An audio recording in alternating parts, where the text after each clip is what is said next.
So this is how we do it. We just hit it blind and we Okay. fucking go for it, bro. Sounds good. But one of the reasons I thought this would be a good episode, I like doing episodes with dudes that have done full careers in the military. And you've been a corpsman your whole career. Is that correct? That is, yeah. Okay. And so we haven't had someone that's walked that path before. And then also, I hate to say this, but you're leaving the team, moving back home to Texas. I am. And I think it's cool, like we did one with Steven before we left. And it's just kind of a cool way for one of our team members to tell their story and kind of, I don't know, memorialize you with the team and just have your story, something that everybody can hear on your way out. And that's why we're doing this, man. So thank you for coming out. No, thanks for having me, man. It's definitely an honor. And, listen to the podcast and listen to what, you put out there and all the leadership you've done and, everything you've done and you stand for, man, and the way you've really stood behind your beliefs, man, and what the hell you do and how you lead this team and how you lead this this group of men and women, here is just awesome, man. I'm glad to be part of this, man. Dude, it's been great having you here. I mean, you've been here, what, 2 years now? Almost, yeah. Almost 2 years. And came in as a poncho blue belt already. Yeah. So that's our teammate down in it's Marietta, right? Marietta, yeah. So you've been able to stay with Checkmat for most of your journey, which is pretty cool. It is, man. It's been a great journey. Poncho was awesome, bro. Having over there that team. Initially, he was part of Dan Henderson's gym. Yep. So he trained at Dan Henderson's, and then they parted sides. Just the manager at Dan Henderson's didn't work out very well for him. So he went and opened his own gym. Yep. He had a whole bunch of black belts down there. So those guys down in California, man, love them. They're awesome. I still keep in touch with them. And I want to go back and roll with them a little bit, you know what I mean, just to get that time for him. But they're great, man. Those guys are awesome. Dude, one of the cool things about Checkmat, and maybe I'm biased because this is the team that I'm a part of, but I feel like it's small enough to where, at least on the West Coast, it's like all the black belts know each other. Mm-hmm. It's up and down the West Coast. If you are a Checkmat black belt, there's a good chance we know each other, and it has more of a family feel. And that's when you're like, oh, I'm from Poncho's gym, or all the guys down there. During the era that I was down there, 2011 to 2015, it's like that was Checkmat's reign when they were all like world champions and we were all cross training with each other. And it was like a huge family. I'd never been a part of that with jiu-jitsu. So it was cool to see. And then you even said when you came back up here, you're like, fuck yeah, dude, still part of the Checkmat family. You know? Dude, finding a Checkmat gym, you know what I mean, was awesome. You're this close to us, you know what I mean? And it was just like, man, this isn't coincidence. Like, I need to get back to the Checkmat gym, you know what I mean? And then getting Gabriel back into it, he was out of it for so long, you know what I mean? I'm a 14-year-old, and he said, Dad, if I would have stuck with it, I'd be a savage right now.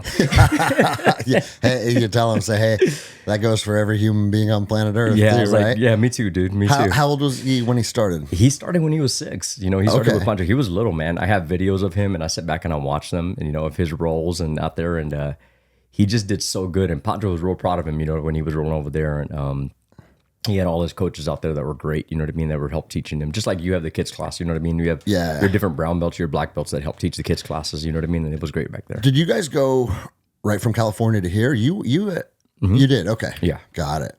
So, bro, you listen to the podcast. You know how I like to do it. I like to give you the floor and just kind of your life story, who you are, where you're from. And you went in the military around the same time I did, right? Yeah, 2002. I joined. Okay, 2002. Yeah. I was 99. So, but still, that was like right in the beginning of the GWAT.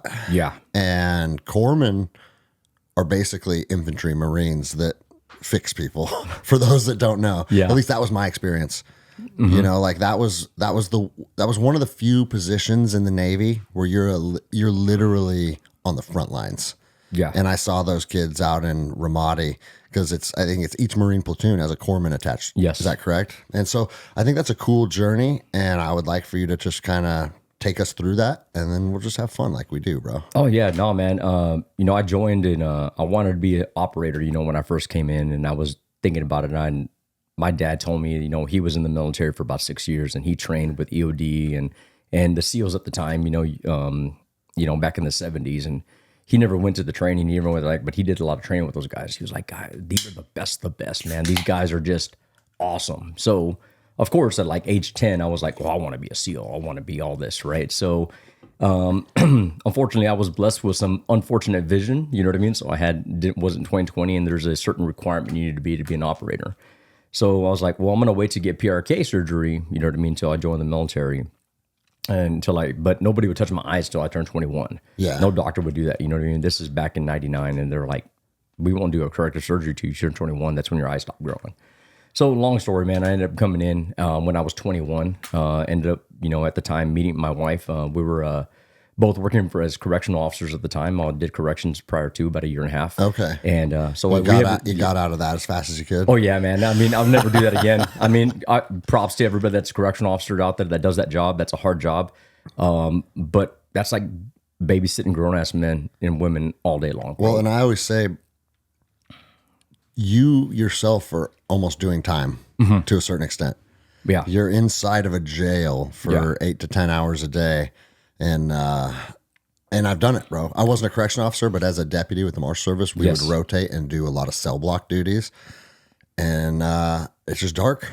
At the end of the day, you're with people at a really, really bad phase of their life. Yeah. Or when they're coming in, maybe the worst day of their life. Yeah.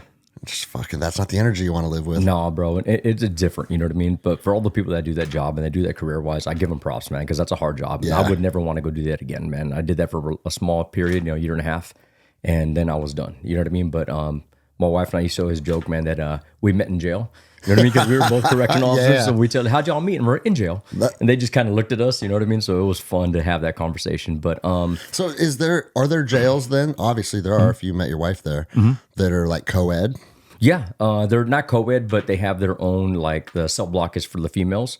And then you have like I was at Wackenut Corporation in Del Rio, Texas. So a small town in Del Rio. That's where I was born and raised. And there we had 4 houses, basically. So each one of them had 4 different pods inside, and it was all male. And then we had one that was all female, a female pod. Got it. So yeah, I didn't mean co-ed like they're sleeping together. If that was the case, if there was co-ed prisons, I might just go commit a crime. And, hey, you got fucking 3 hots and a cot and a chick for the rest of your life. I'll take it. Yeah. But yeah, so it was a minimum to medium security prison at the time, and it was privately owned. So it was a Wackenut Corporation that was out of Texas. So that gets kind of weird. It does. On people making money on prisons. And I haven't went down that rabbit hole enough to like speak on it in an educated manner. Yeah. But that kind of seems like a strange business on its front, you know?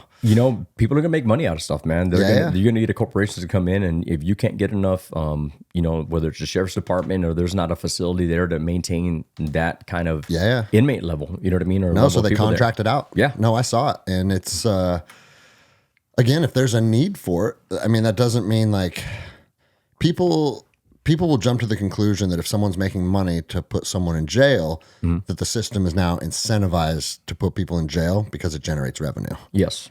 And that's the argument that you'll hear. And again, I don't know the ins and outs of that enough, but I can say if people are incentivized to put people in jail to make money, that's pretty fucking dark. That is, man. Because you have heard there was, there were certain instances where like certain judges were getting kickbacks. Have you heard about any of this shit? No, I haven't heard any of that. Yeah, for sending people to certain jails, and it's like, dude, that's nuts. That should be the fastest ticket to get their asses in there. Yes, 100%, man. But no, I mean, we worked there, and the best I know is that how that jail worked and how the private worked and how that funding then happened, all that stuff. No idea. Yeah, you know what I mean. But I know that what we did, and then so I came in.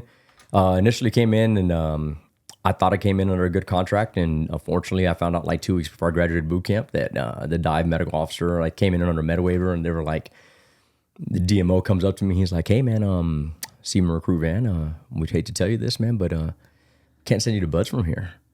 I was like, "Well, why not?" Oh, so you did wait long enough to get everything. Well, I was going to, and then my buddy, my recruiter, who's a real good friend of mine, actually, he's retired already, and he told me, he was like, "Hey, bro, you shouldn't go get your PRK surgery because they're denying people from joining the military for PRK right now." I was like, "What, dude?" I was like, "This is like the only surgery you can get that is 100%, across the board for it." I already did all my research. He goes, "No, dude, look, I just got these contracts denied, man, because of this surgery." And I was like, So in 2002, they were picking a lot of people up. Yeah. And so I went through and I was like, we looked at a waiver, and sure enough, we read this waiver, and I was like, "Yeah, man, we're good for this waiver." And I thought I was good, and went in and passed the screen, at boot camp. And at boot camp, you can try out for a screening with the dive motivators, right? All the guys that are SEALs and SWIC, and EOD, and they're stationed there. That's kind of their shore duty, and they screen people and PT the hell out of them and everything to make sure they're good. So I had passed my screening already. I'd already done my swim, my run, everything, passed it, and I was working out with those guys while I was at boot camp. You know, we had certain days we'd get up really early and go PT with those guys, kind of go from there. And they were like, yeah, man, we can't send you there. And I was like, well, you know, an idiot young kid at the time. You know, I tell the dive medical officer, like, I know what the hell I'm talking about. And I was like, oh, I came in on a waiver. I'm good, dude. And he was like, no, man, let me read the waiver to you. So he read it back to me, and I was like, dude, he goes, so you got 3 options right now. Because you can get out of the military right now and breach a contract because you came out on a contract for this, and MEPS never caught it. So you can get out of the Navy right now. So they did make a pretty egregious error, and they even owned it. Yeah, they owned it. And they were like, well, you can get out right now. No harm, no foul. Or you can go to Corps. And I wanted to be a corpsman. I wanted something. I talked to a real good friend of mine, well, my cousin, he's my mentor, prior Army. So he did it, you know, back in the 80s, and he was a airborne, you know, and he was there, and he was my martial arts instructor since I was a kid. You know what I mean? He was there since I was a kid, and I trained in martial arts since 6 till I was like 20 years old before I joined the military and everything. And I told him, I was like, hey, what should I do for a job? I was looking at gunner's mates. I was looking at all these cool rates. He goes, hey, man, you need to pick something that's going to translate when you get out of the military. Mm-hmm. He goes, the medical field's always going to translate. He goes, so I definitely recommend, you know, you're good with medicine, you like medicine, recommend going that route. So he was like, okay, cool. So when I, you know, enlisted, I was like, hey, I want to go SEAL contract, but I want to be a corpsman. Like, I want to be a corpsman because I want this. And can you pick your, I guess you guys call them rates, we call them MOSs. Yeah. As a SEAL? Or is that going to be, you get buds and then the SEAL teams put you down whatever pipeline makes the most sense? So now you just go in for teams, right? So now if the guys are coming in, they and I may be wrong on this. So if I'm not 100%, I apologize. That guy doesn't know what the fuck he's talking about. Yeah. So, but back in the day, you know, you had to have a rate before you can go to the teams. I see. So you had to have a rate prior to. Nowadays, the kids are coming in now from boot camp. They could come in with a contract to go to the teams, right? Yep. And they don't have to have a rate. They go to the teams now, and once they get there, they pick whatever job they want them to do. Because SEAL is a rate now. Okay. So SEAL has its own rate. Is that also for, like, in the event someone does not make it, it's easier to just have needs of the Navy? Basically. But the way before is that there was only certain rates you can go to be a SEAL. You know, so back in 2002, I think until all about 2009, roughly. You had to have a rate in the Navy prior to going to buds, you know what I mean? So that way you had a job already, and if you went over there, you know what I mean? If you got out, then you would just go into that rate. Got it. Okay. So when I joined that, you needed to have a rate first. So Corpsman's what you chose. Corpsman was a rate, yeah. So I went to Corpsman, and then so even before you had the falling out with your contract, you still knew you were going to be a corpsman. At least that was the direction you wanted to go. Exactly. Okay. And so they were like, hey, man, you can either do this or you can go to the fleet, go be a corpsman, and you can put in for PRK surgery, get your surgery, and then put a package in for buds, or you can go SWIC. And SWIC is the boat guys. You know what I mean? The older boat guys are out there. And I was like, there's no vision requirements for SWIC at the time. I was like, well, cool. And they go, well, I was already married. So I was, Reggie and I were already married, and we already had, Destiny was there. You know what I mean? And I was like, well, let me make a decision, man. This isn't a decision I want to make on my own. So they allowed me to make a phone call home. We talked about it, and I decided to try to go for SWIC. So did all the training pipeline, went to Corps school, went to Field Med. Field Med is, at the time, this was in the height of the war, you know what I mean, 2002, 2003. So went through Corps school. Corps school's 14 weeks long. Got through Corps school, graduated in April. Was training the whole time with the dive motivators. And then went over there to Field Med, and Field Med is usually a 7-week course. And so Field Med is where you get to a corpsman, you go work with the Marines, and you learn how to operate with the Marines. So you're learning TCCC, so Tactical Casualty Combat Care, you know, when you're there, how to operate with the Marines, tactical medicine. Mm-hmm. At the same time, you're learning you have a Navy corpsman instructor, and then you have a Marine instructor that's there with you. And they're teaching you how to operate patrols, what the call signs are, how to do stuff, how to actually operate with a Marine Corps unit. Yeah. So, but at the time, it was the height in the war. So instead of a 7-week course, it was a 5-week, get your ass out, get you to the war like scenario. So we were going to school Monday through Saturdays. only having Sundays off. Yeah. So they made it 5 weeks to get everybody out because we were pushing really hard. Isn't that funny how there is no schedule in the military? No. Like they want you to work 7/12s, you're working 7/12s. Oh, yeah. Like, it's just, and it's funny because when you get out and then you go to like a real job, Yeah. and it's like, hey, you know what? I'm calling out sick today. Wait, what? Yeah, there's no sick call. I mean, there's no that. So they were just fucking pumping you through. Yeah. Getting as much training as they could get condensed into the 5-week program. Yeah. Just to rotate guys right down range, huh? Yeah. I Okay. mean, everybody there was going to a Marine Corps unit. So in order to go to FMF, you know what I mean? You were What's Marine FMF? Force. Fleet Marine Force. Oh, okay. So it's a different NEC. So you have your rate, right? And then in the Navy, you have your rate, and you have different NECs, so different specialties. Okay. So the ADC was 8425 at the time. It's all changed now. But it was 8425. To have that NEC, you had to go through this course. And you got through that course, and we got through. And then, of course, I went to SWIC, and I was there, and I was doing great, man. I was halfway through the program. At the time, it used to only be a 10-week program, and I was doing pretty good. Had struggles on some stuff, but I was doing all right. And I was halfway through the program, and we found out Reggie was pregnant, which is awesome. You know what I mean? She was pregnant with Elijah at the time, and I'm coming over the Coronado Bridge, man. I got a voicemail that I answer, and it's Reggie. She's like, I'm at the hospital. You need to come to blah, blah, blah. They're worried. I got a really bad kidney infection. They're worried we're going to lose the baby. So we already had my daughter at the time. They were living with me already, and it was kind of one of those things to where, yeah, she was hospitalized for 5 days, and, everything worked out. She would be okay, but I had nobody to take care of my daughter. You know what I mean? So I went back over to SWIC, and I was like, told the guys. Dropped the program. I dropped the program. Yeah. Well, they were like, and it was crazy. It had gone from a 10-week program to what it is now. Which is a what? 6-month program. Okay, yeah. And with in-doc included with buds. So you do a 2-week in-doc or whatever the case is now, with buds. And we kind of went through there, and they were like, hey, man, if you drop, you're going to have to start all over again. And I was like, I have nobody to watch my daughter, man. I was like, I have nobody to take care of her. My wife's in the hospital. My head's not even here right now, bro. I need to be with my wife at the hospital right now. And they're just like, and I had a really cool instructor. I can't remember his name at the time. And he was a senior chief. And he was just like, he goes, you know what? No, man. He goes, everyone stop. Where do you need to be right now? It's like, I need to be at the hospital, man. He go. And my daughter was in the other room real quick when I was talking to them. And they were like, yeah, Destiny had to be like 5.5, 6 years old at the time. And I was just like, yeah.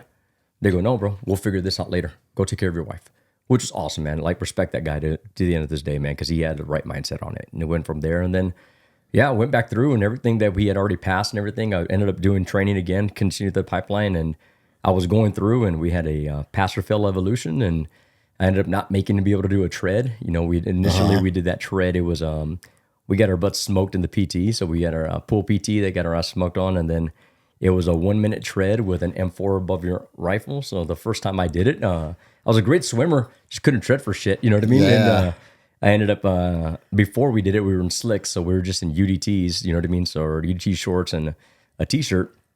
And this next time they made everything harder. So we were in full boots and utes and 782 gear. You know what I mean? So we had our full gear on like that. And then we were go down, pick up the rifle, hold up. So a 1-minute evolution took me about 25 minutes, and then it pulled me out because I was drowning. You know what I mean? They were like, if you touch the side again, you're done. And I was like, okay, I'm just not going to touch the side, So ended up not making it through as a pass or fail. So it kind of went away, and then it all worked out. You know what I mean? Bro, I love that you articulated it like that, though, because it's like, as you know, 90% of people that don't make a pass fail event, they're very reluctant to say that. They'll be like, oh, well, I got stress fractures. Oh, well, how many stories have you heard where people can't just own, dude, sometimes shit doesn't work out. Yeah. And I just, honestly, Reggie was doing better, but my head wasn't there no more, man. You know what I mean? And it's nobody else's fault. It was on me. And it's not that I didn't have great instructors, you know what I mean? And that was probably the first thing. It. Yeah, I owned it. And it was the first thing. It took me a long time, man, to get that in my mind right. But it was the first time that I hadn't been able to do something. Yeah, bro. It was the first failure, like the first real failure that I had that I hadn't been able to complete. Bro, and it fucks with you. It does, man. Flight school was that for me. Yeah. And I got injured and didn't make it. It wasn't even like there was a standard that I failed, but I had been on this path where things when I say I'm going to do something, I go do it. Right. Yeah. That's kind of how we're wired. Yeah. And then when you don't complete something, it kind of eats at you. Yeah. But that's also a good trait to have, right? Like, it is. It humbles you, man. I think failing, I mean, we're both jiu-jitsu people, so we know there's lessons in failing. Yeah. But at the same time, there's something about failing, something you put your mind to that's like, I think it should bother you a little bit. Yeah. I think that's healthy. Yeah. You know, if you're comfortable with losing, then it's going to be pretty comfortable to be a loser. Yeah. And so, right as soon as that happened, you were obviously you were down on yourself, but then what is next? Yeah. Are you needs of the Navy after that? No, so I was already a corpsman, which is pretty cool. Oh, I wasn't needs of the Navy. As far as duty station or whatever, though, yeah. Did you have any autonomy in that, or was it just kind of like, all right, here's what's happening? Well, I knew, I didn't know shit about the Navy. Like, I didn't even know. I took my first advancement exam because in the Navy, we take advancement exams, right? I was going through SWIC at the time. I was eligible for advancement. Didn't know there was a bib. Didn't know what to study for. Sat in a chow hall and took a test on a corpsman rate that I hadn't even really done the job on. You know what I mean? So I took my first test. I had no idea what I was doing. Just sat there and filled in some bubbles. You know what I mean? And figured it out. Kind of go from there. Just a whole bunch of C's. I was so focused on the pool PT and the O course that we had that afternoon that I cared nothing about this advancement exam, right? That I was going through. And looking back at it now, I was like, whoa, dude, you know what I mean? And I had some fleet guys, you know, there were some guys that were already corpsmen that had been to the fleet that were trying out for SWIC at the time that were like, hey, bro, you need to study a little bit. I was like, I don't know what you're talking about. What study what? You know what I mean? So getting it now and understand that. But once I talked to them, they kind of gave me needs of the Navy. So I ended up going, I knew I was going to go with the Marines. And sure enough, I ended up going to Marine Corps unit in Camp Pendleton, which was right up the way because I was in Coronado at the time. So when you get attached to a Marine Corps platoon, you obviously go to that duty station and you report to that platoon sergeant. Is that, and you're like literally attached to the platoon, just like an Army medic is? So no, they actually have a medical. So we have a medical unit. So a little different than that with being like with the division. So I got attached to the wing at first. So I was attached to Marine Corps wing, so MAG 39 in Camp Pendleton with the Helo squadrons up there. And and we have different units that are attached to it. So a lot of those guys at the time were doing Casevac. You're flying around in Hueys and 46s? Well, I wasn't. Some of my buddies were. Some of my real good friends. One of my real good friends, Javier Esparza, man, did like a couple, some pretty badass combat medics, you know, stuff out there. He was doing Casevac. Okay. So those are guys that were landing on 46s. And they were landing in hot zones and picking up Marines and sailor and Marines and everybody out there, you know, Army and patching up. I'm taking care of them back. You know what I mean? Some of my real good friends were doing Casevac at the time, and I thought that was cool. I wanted to be a Casevac corpsman. Bro, it'd be rad. Dude, those guys, you know, to land in a hot LZ, you know what I mean, and go pick up somebody and maintain them in a flight to get them back home, you know, and get them taken care of. And that was awesome, man. So my boys that did that stuff was awesome. And unfortunately, I wasn't attached to that kind of unit. I was attached to what they call a different unit. And we did more maintenance with the, you know, squadron. So you didn't get to pick. Once you got there, you did it. But we had a little clinic that we operated out of and got to meet some real good friends out of there. Some of my real good friends that I'm still in the military with, you know what I mean, that are guys that are retired already, and some real good mentors were all at that first command. Like great chain of command, great leadership there. And I got there, but our unit we ended up blowing was MWSS, so Marine Weapons Support Squadron, you know what I mean, 372. Out of Camp Pendleton, and those guys are attached. They have combat engineers. You have EOD that's attached to them, and these are the guys that set up like the forward operating bases for the Harriers or for the Helos to be able to land. They set up a landing pad and get everything set up like that. You know what I mean? Yeah. So that's what they kind of do. So literally, like every unit in the military, or I should say in the Navy, is going to need corpsmen and medical support. Yes. Okay. And so the Marines don't have, they fall under Department of the Navy. The Marines like to say they're the men's department, right? So, but Marines fall under the Department of the Navy. So they don't have their own corpsmen. They don't have their own medics. They utilize Navy corpsmen to go with them. So wherever you see a Marine Corps unit, there's going to be a Navy corpsman there with them. I got it. Usually also a chaplain too. So a chaplain's from the Navy and a religious petty officer, RP, you know what I mean, will be over there with them also.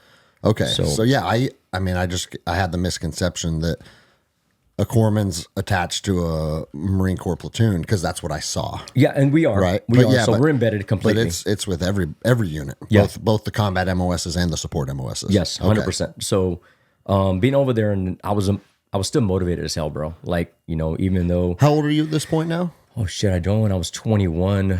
I was over there 2004, so 23. Okay. So 23 years old. So I was super motivated, man, and I was working out all the time still, and I was trying to find a way to make my way back, to Spec War. I still wanted to go that route, and just because I was there. So my chief at the time, you got 2 kids at this point. 2 kids at this point, man. You guys are nuts, bro. I know. The guys that wanted to do that with families, I've said it on the show a lot.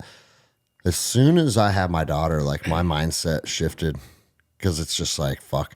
I used to not care if I got shot or blown up, which I know sounds morbid, but you deployed. Like, you can't do the job and hold fear at the same time. Yeah. And so once I had kids, I was like, fuck, man. Like, my responsibilities are different now. But fucking tons of dudes were over there with families back home. Yeah. I'm like, dude, it's kind of gnarly. Yeah. And then thinking about, like, from the wife side back here, too, like... Yeah, we can get into that, I'm sure, dude. Oh, bro, I don't even, and we'll talk about this a little bit later, you know what I mean? But, now I know what the fuck Reggie went through, bro. Yeah. You know what I mean? Now I know what she went through. Everything I'm going through now, you know what I mean? And have it and not having that support, I know what she went through. No, yeah. You know what I mean? So what did when you went active duty, you both left the corrections job. Well, she stayed with it for a little bit. Oh, she stayed with it. She stayed with it for a little bit, and then she called me one day, and she was just like, things got hot. You know what I mean? So she stayed back in Texas. Yeah, she stayed in Texas. Of course, I was at boot camp. You know what I mean? Yeah. So she couldn't go with me to boot camp, and then A school, I was still. They can't have wives, and then once I finished A school and I went to field med, kind of on my own dime, I did it. You know what I mean? I brought her with me and set up an apartment, everything, got everything taken care of. So technically, wasn't supposed to. You know what I mean? But I wasn't going to be that far away from my wife and my daughter at the time, for that long. So kind of got him out there, moved him on my own dime. You know what I mean? So you weren't getting BAH or anything at that point? I started getting BAH, but I just didn't have the money, or the Navy did not pay me to move them over there because technically I wasn't allowed to. Yeah, and you're an E3. E3? Yeah, at the time, Not raking in the dough. Oh, hell no, bro. Bro, I look back on my private paychecks, and I remember it was something like... It was $300 and something like every 2 weeks or something crazy, right? Yeah. But when your housing and your food's paid for, they're like, hey, you don't get shit. And then I remember going in under the Clinton administration. Yeah. Was like, our paycheck was like 3 something. It was low, man. And then when George Bush got elected, it doubled. Yeah. And now we're making $600 every 2 weeks. We're fucking rich. Yes. As a young, 19-year-old, you know what I mean? That is not, you're like, dude, I'm going to go party. You know what I mean? Yeah. So, and it was all gone, drinking your ass off. And half the dudes went and bought fucking like new Mustangs and Ford pickups and shit. 20% interest rate. Like, who cares, bro? I'm going to make the payment. Like, I'm good. I got paychecks. So, but no, man. So going over there, it was definitely, that side of the house. It was different. You know what I mean? And I was funny. I was just cleaning out the house because, I'm getting ready to move. And Reggie never got rid of shit, bro. And I was going through stuff, and I had an LES from like 2002, bro. Oh, and really? I'm looking, I saw that shit, and I was like, $800 every 2 weeks. I was like, how the hell did we make it, bro? I know. Like, I was married with a freaking kid already, bro. How the hell did we make it? Well, bro, it's funny because when you're struggling in the moment, it doesn't, yes, it feels like struggle, but you also don't know what it looks like on the other side of that. No. So you don't have a comparison. No. And me and Jenny talk about that often because when I got hired as a deputy, we're making $1,100 a paycheck. Gosh. Yeah. So, dude, $2,200 a month. And at the time, we were a family of 3, and Jenny was pregnant with Reagan. Yeah. And living in Southern California on $2,200 a month. Oh, bro. What are we even talking about? Yeah, how? But at the time, you make it work. Yeah. And that's what we do. Yeah. You find a way. You know what I mean? Reggie and I would, joke because I remember... Reggie and I eating like ramen, you know what I mean? And making sure there was food for the kids. We'd make sure the kids ate good, you know what I mean? But you're living, you're in the fucking military and you're living like below the poverty level. Well, and what was crazy, I remember we went, I never liked handouts, man. I'm not one of those guys, like I'm going to try to make it work, you know what I mean? But we ended up applying for WIC, we got WIC. And I remember one time my wife was like, babe, we need to go try to apply for food stamps because we're not making it. Yeah. And I remember we going over there and we applied and they're like, you make too much money. And I'm like, how the hell do I make too much money? $1,600 a month. Yeah, you know what I mean? Like, how do I make too much money? You know what I mean? It's just ridiculous, to look at that. And then, we were actually, and I was working, I was military, and just, it was struggling. And you're just like, man, how did we make it at the time? I know you get a BAH if you're married. Do you also get some type of food stipend for dependents? Not for dependents, only for you. So the BAS is only for the service member, not for the dependents. Got it. Yeah. So, I mean, that alone, you're incurring you got 2 kids at this point. Yeah. Like, that's a big fucking chunk of your money. Yeah. 100%. So, yeah, man, just getting back into that, it was different. And then, we started doing our workup. So when I was over there, I was a motivator still. And like I was telling you, and my chief at the time, he was like, hey, man, you're kind of all super motivated. You want to do stuff. What do you want to do when we go on deployment? Because we were already scheduled to go on deployment to Iraq. Okay. And he was like, what do you want to do when we go on deployment? And now we're talking 03? 05. Okay. 05. So now this is 05. I got attached I finished up BUDS in 03, ended up going over there 2004. You know what I mean? Getting attached to the Marine Corps in 2004, and I was getting ready for deployment in 2005. Okay. So he was like, where do you want to go? And what unit do you want to be with? And he was like, I was like, man, I don't know, man. I'm kind of, hesitant. I want to do something badass that's motivated and stuff. And he was like, okay. He goes, well, I have combat engineers and I got EOD.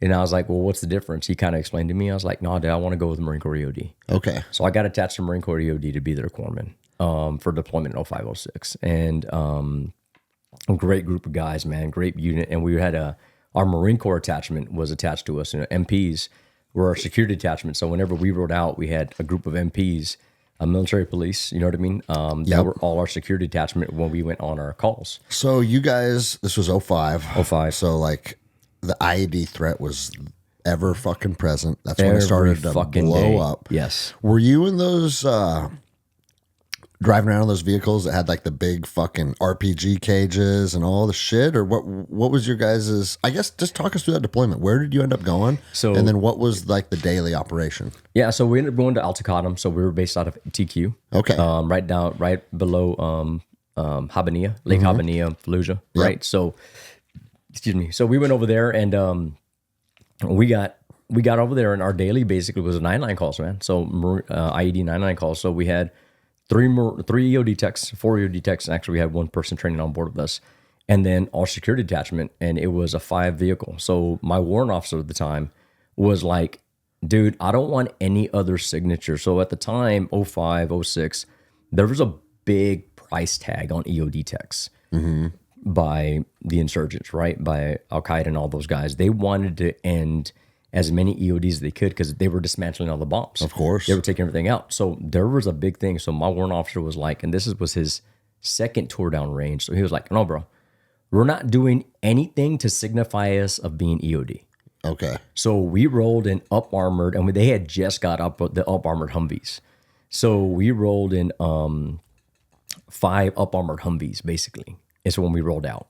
So so you guys would just basically get calls from probably the grunts working in the city that have identified like a known likely or suspected IED. The convoys, all the convoys running through and everybody that was running through, and we had all those areas. So our AORs from the Lake Habbaniyah, right there all the way to the southern part, you know what I mean, on the other side of the lake. So we had a huge, from the backspur of Fallujah all the way to Lake Habbaniyah. So it was a huge AOR, you know what I mean? And we were constantly going out. So we were pretty much at the base ready. And whenever a 9-line would come in, we would roll out, you know what I mean? Go do that 9-line. Sometimes we get multiple 9-line calls when we're out there. So we'd spend days. Would you guys respond to IEDs that have actually been detonated too? Yes. Okay. Post blasts. Yeah. Kind of going. Because I know during that time, like the TTPs were always changing. Yes. They started to daisy chain them together. Yes. Or they'd blow up a little one over here, so everyone would move over there, and then that's where the big one was. So you guys are responding to both active events, and then obviously if they identify one through whatever means. Definitely. And then you go dismantle it. That's a fucking, I mean, Jeff Otell did the podcast. I don't know if you listened to that episode. I don't think I did. And that's what he was, this Navy EOD. Yeah. And it's just like, at every job in the military, like, I want to go dismantle IEDs. Like, you guys are fucking nuts. Bro, those guys are special, man. Those guys and girls that do it, because we have women EOD techs, you know what I mean? Yeah. So, and those people that do it are just something else, man. They the set of the parallel, though, man. You know what I mean? To be out there and go do that stuff was crazy. So they're in the big fucking suits? No. So my guys, once again, wanted no signature. Okay. Right? So we rolled out in flight suits because at the time our Marpacs were not flame resistant, right? So we found some flight suits that were flame resistant, fire retardant like that. So we rolled out in flight suits, underneath our flax and Kevlars and everything like that, and going out. And they wanted no signature. So when they would do a walk down, they were walking down in cold, man. Just looking like a patrol unit then. Yeah. So a lot of the times we had our great robots. We had our different pack bots that were out there, and they'd operate the pack bots to get it out there and get it taken care of. And then just typically try and blow it in place? Yeah, to go take a look at it. They had a camera on there to be able to take a look at it. The downfall is back in that time frame, the computer systems, right, would mess up. So sometimes we would have drone coverage, right? So we'd have a drone over the top of us, right? And we'd have a drone on top. And it was real funny. They'd be out there using the robot to get a good picture of it. And all of a sudden they get an aerial shot on their camera. And we're like, what the hell? So the drone would like pick up the signal from the UAV that's on top of us, right? Overseeing stuff. And so the little robot would pick, so we could never get the camera back. Oh, really? So yeah, they would lose it. And mind you, this is stuff, a long time ago. They fixed all that stuff now. Did any robots ever get detonated? Oh yeah. Okay. We lost a couple of them. That's what I was going to say. If I was an insurgent and it's like, all right, this fucking robot is dismantling my bomb, I'm going to lose it completely. Yeah. Or I'm going to at least take a fucking robot out. Yeah. So a lot of the times these were not controlled detonated. Like they would set them up and they leave them, right? So the Marine Corps go out there and they take care of them. And what, like pressure plate or, okay. The craziest one I think we found was when I was there, when you walk into a grocery store, you have the IR. The IR bell. The IR bell. So they had an IR bell set up and it was a 5 days. It was a triple stack 155s. So triple stack 155s in 5 different holes set for this convoy to like get them. Well, the only thing that saved them is they used to use either dishwasher or washing machine timers. Yeah. To set to like get everything ready. So they would get out of there. Get out of there and it would set. There was a rock that got stuck in the fucking timer. Oh, so it never armed. Yeah, so it never armed. So that was an all day call. Like we were dismantling 5. You know what I mean? Daisy chained. You know what I mean? One stack 155s. Yeah. And that's just a bad day, bro. That's a bad day. Yeah, fuck all that, dude. Yeah. I mean, IEDs were, I was in Iraq from 04 to 09. Yeah. And I would say 04, 05, 06, it's just constant IEDs. Constant, bro. They got so good at it. They started doing, unfortunately, we all come back together from that one. I lost our master sergeant at the time. He was an EOD tech, and then I lost a staff sergeant 4 days afterwards. You know what I mean? For another issue. And so, how large was the unit that you were attached to? Oh, about 500. So, but not everybody was EOD. So it was MWSS support, right? So you had the fuel support guys, and they were all doing stuff over there. You know what I mean? But the Marine Corps unit was 25 Marines that were MPs, right? Yep. And then it was the 4 EOD techs, right? Got it. And then me and myself, another corpsman, right? My buddy O. We were both, corpsmen attached to them. And that was pretty much our small unit. So we had our own little compound where we were at. We had our own little gym, and we had our own stuff away from everybody else. But the rest of the unit really wasn't going outside and doing, anything outside the wire for the most part. We were the only ones going out at the time. Yeah. So, yeah. And what was the exposure to combat like? So the most exposure I got at the time was we got some pop shots here and there. You know what I mean? Never got an actual tick. Got a couple times where we hit. My vehicle. I think it was. You always think. I think this too. When you go down range, you think you're fucking Superman. You think you're badass until you take that first hit. So yeah, we were coming back from a 9-line call, and this was a command det because it missed the first 2 vehicles, and it hit right behind our vehicle. So it lifted us up and sat us back down. And then it fragged the hell out of the vehicle behind us. So everybody was okay. Everybody made it through that one. We took a couple pop shots, a couple of the guys, and we didn't pop out the vehicles, get everything. We let the gunners do what they had to do. So And they took care of some stuff, and then we got back where we needed to get to, right? We just pushed through. You got your TBIs documented? Yeah, well, I mean, they never, it was in there, you know what I mean? It's in there. So, Because if it lifts up a Humvee, yeah, that fucking, it set that us up real scrambles quick. your eggs a little bit, bro. It does, bro. We remember popping, and, you know, we saw we were on a run flat on the vehicle behind us, and it was my Vic that got pushed up real quick and sat back down. And that was about a month and a half being in country, and we were like, oh shit, like this shit's real. Like, this shit can happen. Like, that opened your eyes, right? For sure, bro. There, and you're just like, well, yeah, it's our first hit. Yeah, here we go. It's kind of get real. So, and that's that first one. You know, you get that hit, and you're like, wow, this is like legit. Like, we may not all make it back from this shit. Like, if they were a little bit faster on their timing, yeah, you'd be vaporized. Yeah, we'd be hurting. You know what I mean? So those up bombers could take a hit, but not nearly. And then, you know, you see what they were doing. Unfortunately, the Army was out there and they were setting up patrol spots, you know, for tanks and stuff. And we went to one post blast, man, and what used to be a Bradley was in the hole of a crater about the size of a fucking Volkswagen, bro. Yeah, dude. And that Bradley was gone. Like, there was nothing left of that Bradley. Bro, you even seen, like, some of the giant IEDs, like, taking out M1s. Oh, yeah. And it's like, fuck, dude. No one was safe. No. There was a period of time when no one was safe. Yeah. I still have issues driving by trash on the side of the road, man. We were big really? rules. Yeah, just don't drive by trash. Yeah. If Yeah. you see trash on the side of the road, like, we went away from it.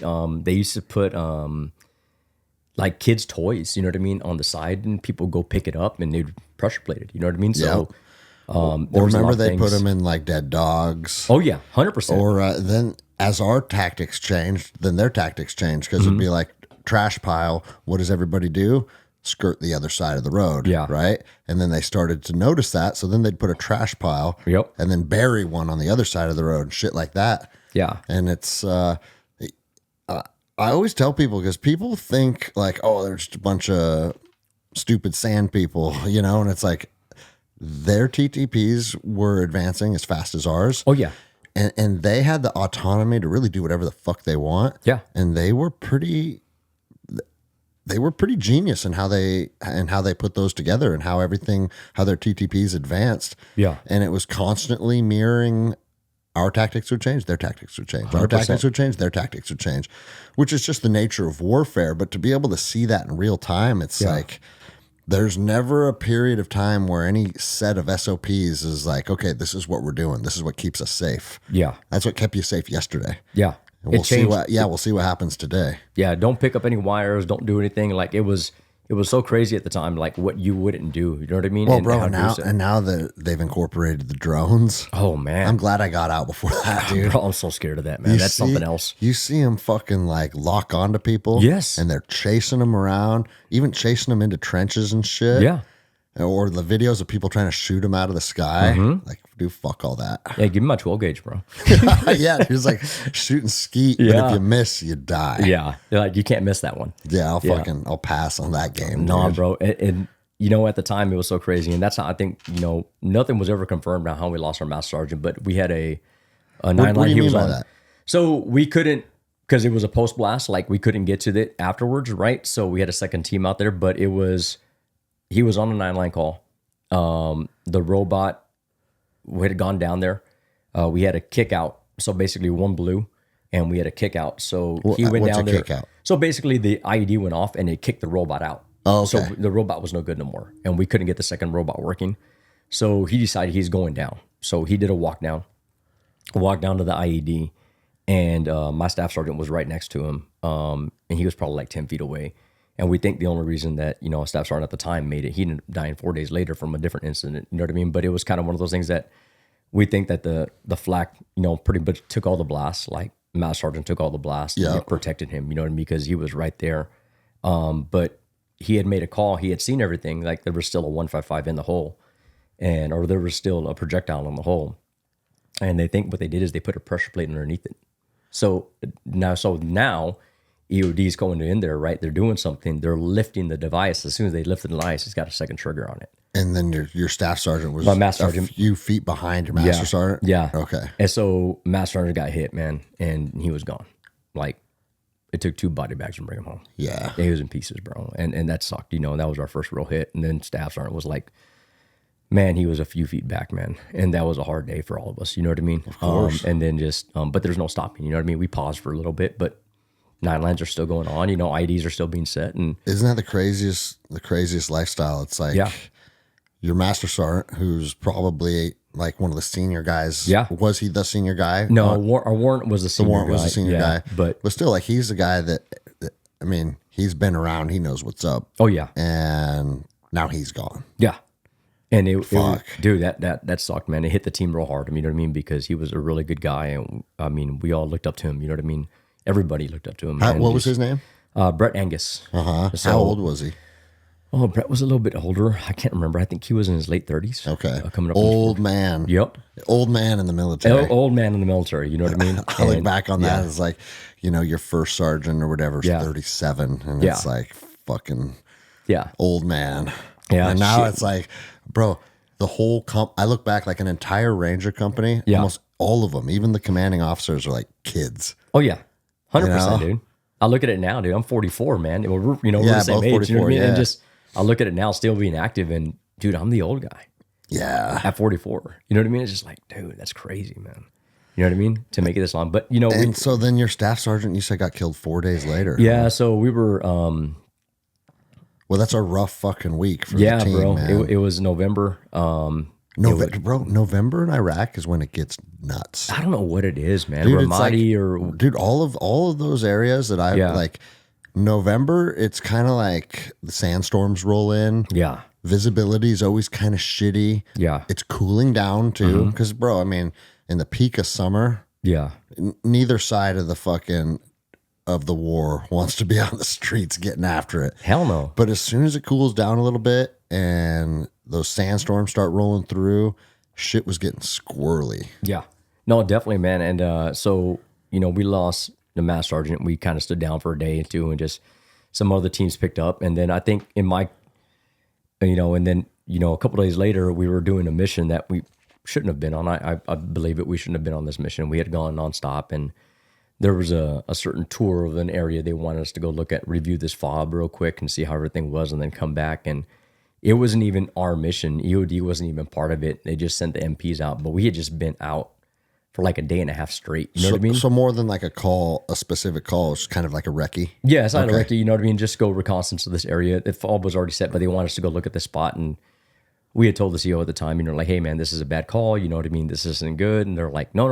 Y'all need to go. Y'all need to go. And you're what at this point? E4? E5? I was E4. I had made E4 already. I had made E4 off of the advancement exam. I actually started studying for the exams. Knew what they were and started studying.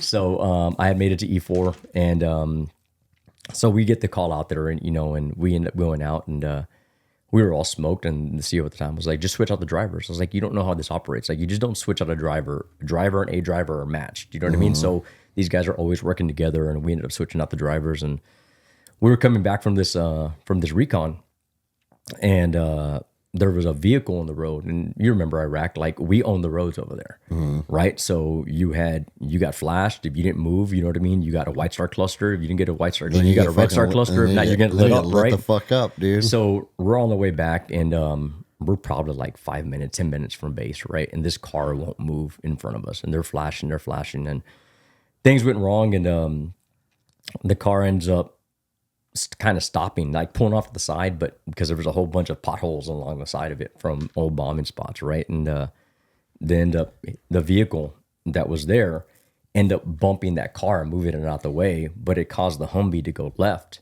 and hit one of those potholes, and it flipped the Humvee. So the Humvee flipped 5 times. Oh fuck! It wasn't even combat. No, a combat death. It was a car accident. It was a car accident, but we didn't know. We didn't know what these guys were. Like, they weren't responding to us, right? They weren't doing anything, so we didn't know what we got. That's a daily occurrence in Iraq. Yeah, and people that haven't experienced it don't understand, because on one hand, if you are not responding to any of our commands or any of our gestures, like, the chances of it being a V-bed are high.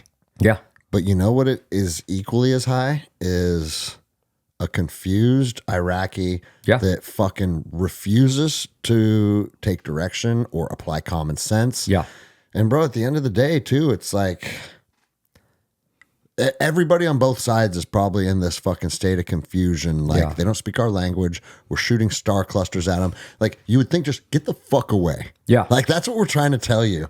But how many times were you telling someone to get the fuck away, and they get this like perplexed look on their face, and that it's like they're frozen and don't know what to fucking do. Or sometimes they're even yelling back at you. Yeah. And it's like, dude, we have no idea what the fuck each other's saying. Well, and sometimes they're so uneducated, man. Like, there was a time before this incident happened, like we were on, it was actually after this, we had we were on 9 line, and we had signs in their language. Yeah. Posted, I remember those. You know what I mean? Hey, don't go. And probably just driving right through them. It says something like, if you come within 300 meters, you will be shot in their language. Yeah. And they'll still just drive right by. And it's daylight, man. And it's like, what the fuck are you doing? Bro, we're on this IED call, right? We're sitting out there right on this IED call, and this vehicle comes up, and they're flashing lights at him. It's daylight. We're flashing lights at him. He can see the sign. He saw him coming, so they light him up. You know what I mean? Sure enough, get the call over the pick, right? I had the prick on because Doc always had the prick. I was a one corpsman attached to the entire unit, right? So when we're out there, and I get the call over there, and I'm just like, hey, man. They're like, Doc, you need to come check out this guy. I was like, what's up? I was like, well, he didn't stop, so we shot. And he's got glass and, all over him. You need to come check him out. So sure enough, I'm over there. And I was like, hey, I'm not looking at this guy until y'all pat him down, make sure everything's good. Like, we don't know if he's a V-bit or nothing like that. So yeah, I mean, I don't know if he's... well, here's the thing. If you decided that it's time to use deadly force, you would have to be under the assumption that he's a threat, right? Yeah. So just because you shot him doesn't mean it's all good. Yeah. So sure enough, I was like, hey, y'all check him good. I'm not going to go touch this guy until we verify he's clear. So sure enough, they verify he's clear. Then I go do some medical aid to him, make sure he's good to go. You know what I mean? Take care of him real quick. And then we get him on his way and stuff like that. And the Terp comes in and does what they do. You know what I mean? Did you get much hands-on with locals? I did. Okay. I did. We did a lot of hands-on with locals. We operated because I know with that's Iraq Army. A lot of medical people. I was actually with a PJ over the weekend. Yeah. And he was talking to me about how, like, as part of being a PJ, they really pride themselves on, and I actually invited him on the show, so hopefully that happens, but pride themselves on fucking taking care of people. Yeah. And he's like, on both sides of the fence, he's like, dude, when we would get injured Iraqis, like, I would say, dude, this is my time to do what I do. And he said, like, it started to be in conflict with some of the teams. He's like, why the fuck are you using your tourniquets on an Iraqi? Yeah. And he's like, because I'm a fucking medical professional. It's what I do. Yeah. And he said he was even getting, because when he's attached to, like, SF teams or whatever, that the team sergeant would be like, let that fucking one bleed out. Yeah. It's like...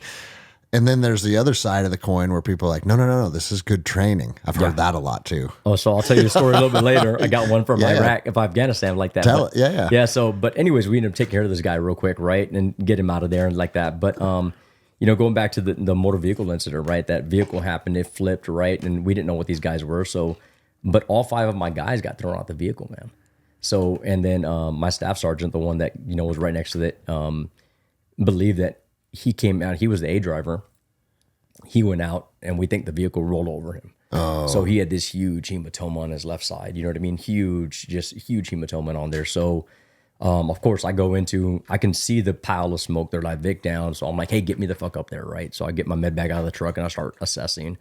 And I got 5 guys down, man. And I'm getting on there. So mass casualty. Yeah, for myself, because I'm the only medic, right? So I'm the only corpsman out there. And I have the good news is all my Marines are trained combat lifesavers. Like, I personally trained them. I made sure they can all do IVs. Like, I was training these guys because I was like, hey guys, y'all need to know how to do this shit. Because if I get hit, like, you need to fucking get home. You know what I mean? Or if it's a mass cas, you can kind of direct people. Exactly. So I started telling, Marines what to do with certain people. And then Rich was the first person I got to. And when I got to him, man, he was already agonal breathing.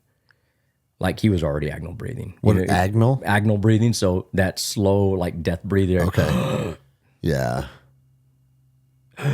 You know what I mean? And I was like, so I already knew. So I put him in recovery position, and I had one of my corporals like, hey, put him on the side, keep talking to him. You know what I mean? Assess him, see if he's got any injuries, kind of go from there. And I went and took care of all the rest of the guys, and we assessed everyone. I started putting Marines in. My worst guy was my gunner. I mean, he was in the turret when the vehicle flipped. So it threw him, man. He broke his left humerus. right there above his elbow. So it tore it, and it tore through his bicep and tri. So it was he had an compound fracture. compound fracture that was sticking through, and he had to bleed. So we put a tourniquet like under his armpit, put the tourniquet on there, and then half of his left shin, as he came out the turret, like was missing, just shin down to the bone. You know what I mean? And then, of course, he got thrown. So, I know he had head injury. Mm-hmm. So we kept his Kevlar on and everything because you want to keep everything intact, and we kind of got everything. So I called a 999 in. But if he didn't get thrown, he probably would have gotten fucking squished. Oh, yeah, he would have been dead, bro. Like he would have been dead. So got a called a 999 in. Luckily, we were close enough that they were able to get an Army ambulance out there, and we started working on people. But, Rich was our rock, man. Our staff sergeant was our rock. Like, he was the one that made that team, man. He was the leader for the medical team, you know what I mean? Or for the MPs. And he was our boss. I mean, he was everything to us, man. And so we got him on there, and I was like, hey, get him on we were in up armors, man. You can't really put people in up armors. I don't know if you've ever been on there. Of course. You can't. So our plan at the time. Strap him to the hood. Yeah. We strapped him to the hood. As soon as I strapped him put him on his side, he stopped breathing, man. So I grabbed a Marine. We went on the hood of the vehicle, man. And we did CPR all the way into that. I was like, start driving. So we made enough. The driver had enough to see. Yeah. And I pushed on him for 15 minutes, man. Even like, I wasn't going to lose him. Yeah. I knew. It's not going to fucking work. But what else are you going to do? I was like, I'm not going to give up on him, man. Like, I'm going to try it. And we had a whole shock trauma platoon just waiting for us at the base.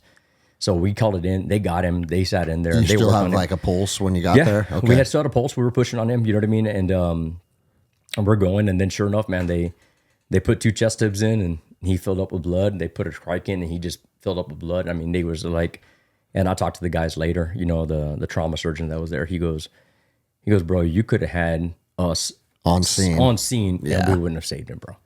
Like what you did, like to do CPR on him. I was like, I wasn't going to fucking lose him, man. Yeah. Like I wasn't, that was my, that's the hardest lesson I've ever had to learn, man, is you can't save them all. At 24 years old, to learn that you can't save them all. Yeah. You know what I mean? And my pride in myself, I was just talking to a young lady earlier, I was telling you, Reggie used to always say, why do you call them your Marines? I was like, because they're my Marines. Yeah. I was like, they're going to go fight this fucking fight. And my job is to bring as many of them home as much as I can. Yeah. That's my fucking job. You know what I mean? So I had the failure of not making, heavy, you know what I mean?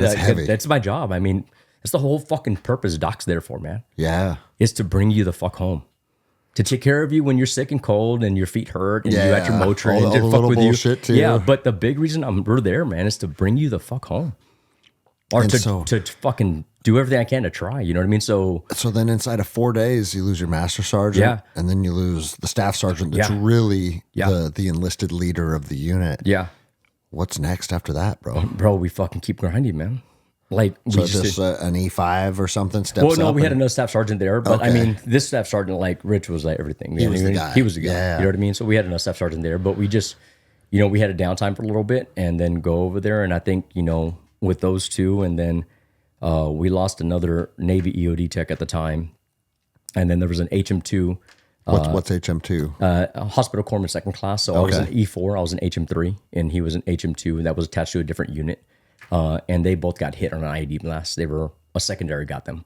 You know what I mean? So we lost an HM2 and then a Navy EOD tech, you know what I mean, that he was attached to. And then I think in my time over there, we did like 7 ceremonies, man. We lost a Cobra pilot. You know what I mean? We had to recover on a Cobra. And then, we were doing turnover left seat, right seat on the end of that tour. And the team that came to relieve us, they got hit. You know what I mean? Everyone made it, thank God, on that one. You know what I mean? But a couple of guys got hit, they got injured, so they got flown back. So we had to go do the post blast. And I remember my warrant officer was like, Doc, I had already taken all my shit out of the vehicle. Like, we were leaving country in 2 weeks. Yeah. Like, we were already getting ready to roll. And dude. bro, this is also a truth of combat. As soon as you're short, hey, I got 2 weeks left. We got to the point where we're like, don't fucking talk about being short. Yeah. Because there's some type of energy, and I don't know if it's complacency or if it's just like, hey, I made it, and you start thinking that, then the energy starts to be off. Lots of dudes got hurt and killed when they were short. Well, so we went out there, and my warrant officer was like, Doc, grab your bag, let's go. And I'm like, hold on a second. I was like, hold on a second. Like, we just made it through, and there was a couple of incidents that happened that we were okay on, right? got a couple of pop shots pop list. I never discharged my weapon in country. You know what I mean? Yeah. I had my eyes on, and just the rules of engagement were real different at the time. You know what I mean? We had to have actual, POD, and you had to be able to engage. And it was so different at the time that I remember it was pretty soon after both those incidents happened, we were on a call. And we had this guy sketchy, man. And I had him in my ACOG, and I was just like, dude, just say the word. And as a non-combatant, you know what I mean? But still, every corpsman's a shooter, just like a Marine. You're there to help. But Well, bro, I had this guy, I was just watching him. You know. Yeah, too. This guy, dude. I was like, I don't like the way he's You looking could at us. feel the energy. Yeah. Like I had lots of instances like that where it's like, and when you're active duty, Yeah. you're held to a different standard too. Yeah. And it's like, okay, why'd you shoot that guy? Something felt off. Yeah, It's probably yeah. not going to fly. No. But also, I mean, how many civilians are you driving by day in and day out, not getting that feeling? And then sometimes it's like, dude, fuck you. Yeah. You could There's feel something it. You could to sense that. it. No. Yeah, there's something to that. So, we were, multiple times we were out there. So my warrant officer's like, look, man, you're the only fucking doc I trust. If I'm going, you're fucking going. Get your bag. Let's go. And I was like, son of a bitch. So I grabbed my bag, threw it in the truck, and I was like, okay. And you've already done kind of a turnover and whatnot? My corpsmen have already turned over their own teams there and everything. So we're just ready to go home, right? We're just waiting to fly out. And I remember that. And sure enough, man, we get out there, and we were on this call way longer than we should have been. And it wasn't by anyone's fault. It was a really complex IED. The guys were doing what they had to do.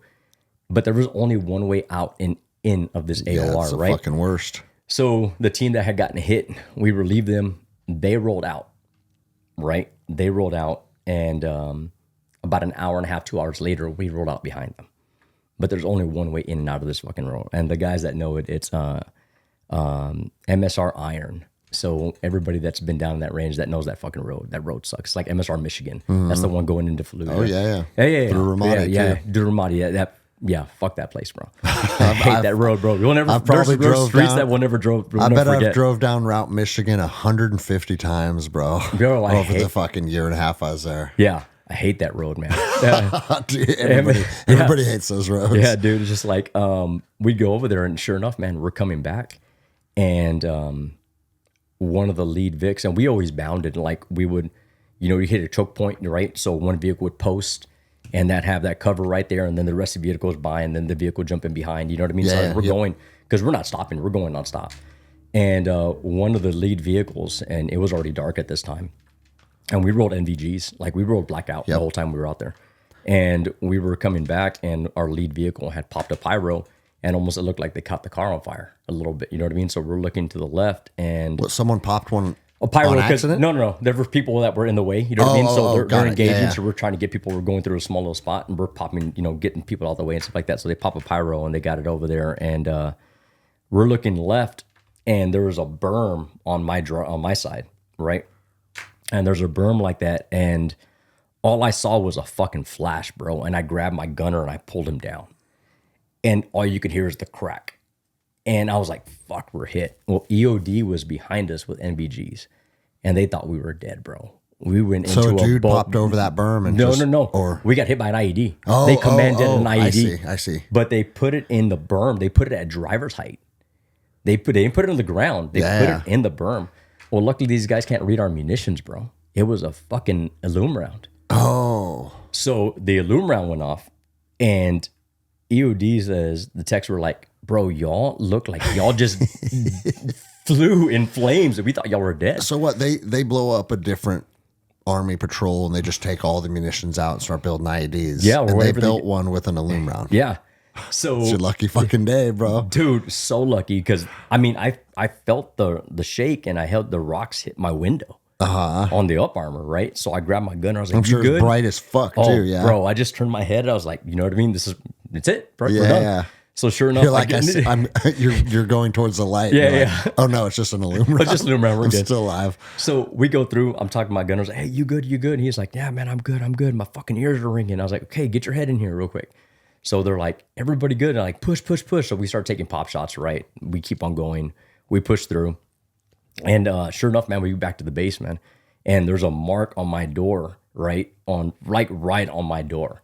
And I remember getting my damn my med bag and throwing it out the truck, and I tell Morris, I'm fucking done, bro. That's the last I ain't fucking going to. Fuck you, we're flying home. We're done. We're done with this shit. He almost got me killed by an aluminum round. Yeah, he was just like, Doc, and we didn't know what it was at the time. Now we looked at it over again. You know, I mean, we talked about it. You know, and they're like, it must have been an aluminum round because they said we just got engulfed. You know what I mean? In this lovely ball of fire. You know what I mean? And through MVGs, I can only imagine how well that looked. You know what I mean? When you get flamed up like that, and it was just like cool. So we pushed through, but yeah, man, that was like my last week in country, dude. And I was just like, well, that sucked. You know what I mean? Like, time to go home. You know what I mean? So, and then by this time, it's Reggie and the girls back home. So Reggie, and it was Reggie, Gabriel, Elijah, and Destiny. So it was, only had 2 at the time, right? So and they're how old? How old are the babies? So Destiny this is 06. So Destiny's about 8, right? And Elijah was 15 months. Fuck, dude. Dude, so you're one of them. So what I did at the time is because I didn't want them being by themselves and I knew where we were going, I flew them home to Texas. Yeah. So we left everything and I had them go back with my parents and her parents. They were both in the same town. Excuse me. So I went over there and they're like, hey, I want them home in case something happens. I want them home. Because I knew where we were going, man. Yeah. And sure enough, man, we get over there, we do that. And, you know, I come back and we move him back up there with me. And thanks to my dad, man. My dad's amazing, bro. He, you know, he sat there and he drove there and, you know, said goodbye to me and everything. And he knew where the hell I didn't tell Reggie what I was doing. I didn't tell Reggie who I was attached to. And you didn't. I told my dad who I was attached to. You know what I mean? But I had to tell her after we lost Rich. Like after we lost, you know, Brett, and after we lost Rich, I had to let her know what was happening. Know what was going on. And of course, I didn't hear the end of it for a while. You know what I mean? Of course, man. You know what I mean? Like, what are you doing? I'm just like, you know what I came in for. Like, I wanted to be a team guy. Yeah. Like, that's still gonna fucking be there. Like, I'm still gonna try to be out and do the best I can wherever I can go. You know what I mean? Of course. And one of my big mentors was like, you know, my buddy Tootie Haskins, a retired Master Chief, bro. I love him to death, man. He yelled at me. He goes, bro, what the fuck you doing, man? It's like, you got a wife and kids. Like, why are you trying to put in for this mission? It's like, get your head right, bro. And I was just like, bro, I'm 24, bro. This is what I want to do. Yeah. Like, I came in for a purpose, and I'm still going to try to get to the best of that purpose. I mean, I see that too, because when I was 24, exact same mindset. Yeah. But I didn't start a family until I was 28. Yeah. So I got to go through that phase. Yeah. As a single guy, and I think it's exponentially easier. So I can only imagine. Bro, I can't even imagine having to fucking talk to a wife and about fucking all the shit that's going down. Well, then, you know like I didn't tell anyone. Yeah. I didn't even tell my mom. Like I would send my mom pictures over email once in a while. Yeah. And it was me and some of my buddies standing in front of one of our vehicles, and I didn't realize that it was like bullet holes all down the side of the vehicle. Yeah. And she's like, what's going on with that car, Greg? I was like, oh, fuck, dude. Nothing, dude. We use it as a target practice. Because I told her, because I was in Ramadi, and she's like, what's it like there? I was like, it's pretty quiet city. There's not much going on. Like completely lying to mom. Yeah. But dude, if mom knew what Ramadi was really like, she would have fucking died of stress. Yeah. And, you know, and so it's like, you tell people what they want to hear as opposed to the truth sometimes. Yeah.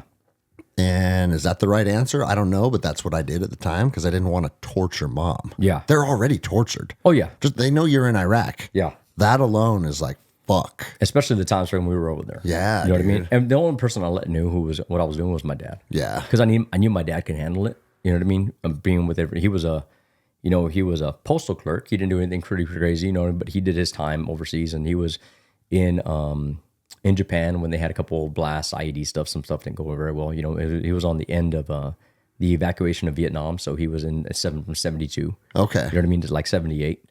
And so he had been through some stuff. He had seen some stuff, you know what I mean? And and then prior to, he was a sheriff, deputy sheriff, so he had responded to calls and a whole bunch of stuff, you know what I mean? But his job. And he's a man. Yeah, he's a man. You know what I mean? That's that.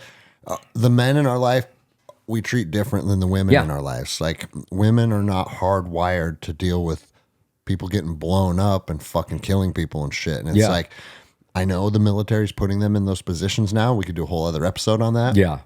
But in our core, men are the fucking warriors. So of course dad's going to have an easier time. Yeah. And you know what else though? He was supportive and he was stoic, it sounds like. Yeah. But he was fucking scared to death. Oh, dude, he was scared to death. He told me. And then He can't tell you that at the time. No. He tells me now. Yeah. You know what I mean? We talk about it now, and he was just like, I remember we had said our goodbyes and everything, and they dropped me off, and they were driving to Texas, and I forgot something in the truck. So they had to drive back, you know what I mean, to the base. And so all the hard shit we had already said goodbyes for and everything. Like, God damn it. Had to go through it You gotta again. do this again? Yeah, so he yells at me for that still. He was like, you couldn't fucking get that shit out of the truck the first time, you know what I mean? It was just kind of one of those things. But And then was your next deployment Afghanistan? so I ended up I got orders to Spain. So I ended up getting, kind of doing all that stuff, did the workups, and I ended up going to Spain at the hospital. So you got stationed there. Yeah. I got stationed in Spain, bro. I was on the road to Spain. Fucking sounds like it doesn't suck. Oh, well, it was different. It's different, but I would assume like that's also like part of the military experience. Yeah. You got to see the world. Yeah. Well, on top of that, it was kind of the politics of the hospital. Like I wasn't used to that. I was used to be with the Marine Corps unit. So And your family PCS there with you? Mm-hmm. Okay. So that's actually where Gabriel was born. He was born in Spain. But I was over there for about a year and a half. So he's not a U.S. citizen. He is a U.S. No, citizen. I know. I'm fucking with Yeah. that. Well, he's got dual citizenship. Really cool. When he turns 18, we can actually buy property in Spain. I have his Spanish birth certificate. Oh, really? Yeah. You can be dual citizenship That's pretty cool, because he was man. born over there. Yeah. So some beautiful country. I'd like to buy some property in. Yeah, Be yeah. fucking badass. Vacation home. But yeah, so we get over there and I was there for about a year and a half. I was working ER, the emergency room. We had our own emergency room. So we operated our own vehicles. So you're working like a civilian hospital? No. This is Naval Or it's Hospital. Naval Hospital. Naval Hospital, road to Spain. What kind of stuff would you see coming through like a Navy emergency room? Like all the same shit you see in a regular emergency room? And also we had a contract, we had a SOFA agreement with the city of Rota. So we operated in the city. So we took care of local, because that base is a Spanish owned base. I see. Okay. So that's crazy is that the U.S. flag doesn't fly but twice a year there. Oh, really? Because we never took over that base. So if you go to Italy, you go to Germany and all those places, our flags fly because that's our base, right? Yeah. We never conquered Spain. We never did any of those, in those tours. So that is a Spanish Marines patrol that base. So the gate guards are Spanish Marines. Okay. So you come onto a Spanish base, and it's very unique in that ride. You know what I mean? So it's pretty cool. So part of the SOFA agreement is that Didn't you our get in a ambulance. fight with one of the Spanish guards? I did not. I got really close to it. Okay. I remember there's some story about that. We almost got we got some crazy fights out in town. You know what I mean? With some shit. There was a Green Beret that came through that they had a layover there after being a really rough tour in Afghanistan, and they let them go drink. Oh fuck! And I've seen how that plays out firsthand. It didn't work out very well, bro. I mean, fuck, dude. He put like 5 people in the fucking hospital. Yeah. That night. I remember even when I was with the Ranger Regiment, sometimes when you're coming home, we had a layover somewhere in Ireland. Shannon. Yeah. And they're like, hey, just so you know, beer lights on. It's like, dude, that's the worst thing you can do We with did the the same company. thing come back from Iraq. Man. Yeah. And just a bunch of dudes like blacked out. We were flex cuffing dudes and fucking like tying them down on the floor, the C-17. Yeah. Because dudes were just fucking like belligerent as fuck. And it's like, dude, that is not how you fucking let guys cut loose after a long deployment. Like, oh, by the way, go get blacked out drunk and then we'll fly the rest of the way home. Like, but that lets you know that's like, dude, the military, all of this was kind of new for everybody. Yeah. And so it's like you saw a lot of fucking just nonsense happening. Yeah. But at the same time, it's all good, man. Yeah. So I was over there for about a year and a half, and this is about beginning of 09 and 08. Okay. And was it a deployable unit or were you? So we get augmented. So a lot of the times with these Marine Corps units, right, you have an organic company, right? But we have spots available for IAs, individual augmentees, right, to get filled. And that pluses the numbers up to the unit, especially with the Navy Corpsman. So you get over there, and when you get to the hospital, there's a chance. But a lot of us, you know what I mean, especially that have already been done downrange stuff, you know what I mean? You take those tours to limit your time and get your time back at home, right? Yeah. So the crazy thing is that a lot of the guys that were at that hospital were all combat deployed guys already, corpsmen that were there. So it's a small hospital, about 500 people. You know what I mean? So 500 staff completely. You know what I mean? And it's not a big hospital. We have a lot of stuff, but we do have an ER. We have, some other stuff that's there, and we operate out in town. So did that for about a year and a half, and I was on. I didn't have a great relationship with my chief at the time. You know what I mean? So by this time I had made E5, so I was an E5 in the Navy. You know what I mean? And I was on leave in Texas. I hadn't been home for a while, so about a year and a half there, I took some leave in Texas over Christmas, and I get a phone call saying, it's funny, my dad answered the phone, and he's like, oh, man, you're talking to the wrong Ricardo. You need to talk to my son.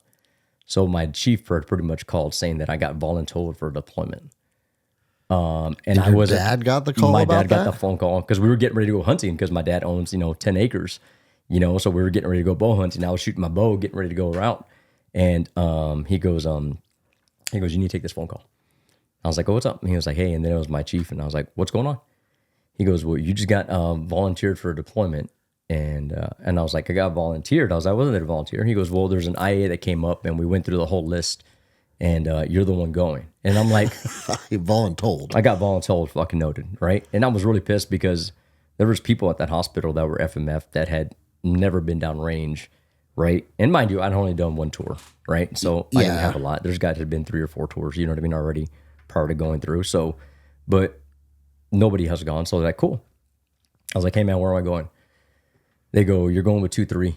So 2nd Battalion, 3rd Marines out of Hawaii, Lava Dogs, right? Yeah. And they're like, now you're attached to an infantry battalion. Now I'm trying to infantry battalion. They're like, you're going into the shit. yeah. now. And I was like, okay. I was like, when do I leave? And this Tomorrow. Yeah. Well, they go, you leave February. Okay. This is December 08. Okay. So we get back in January. So I leave a month after I get home.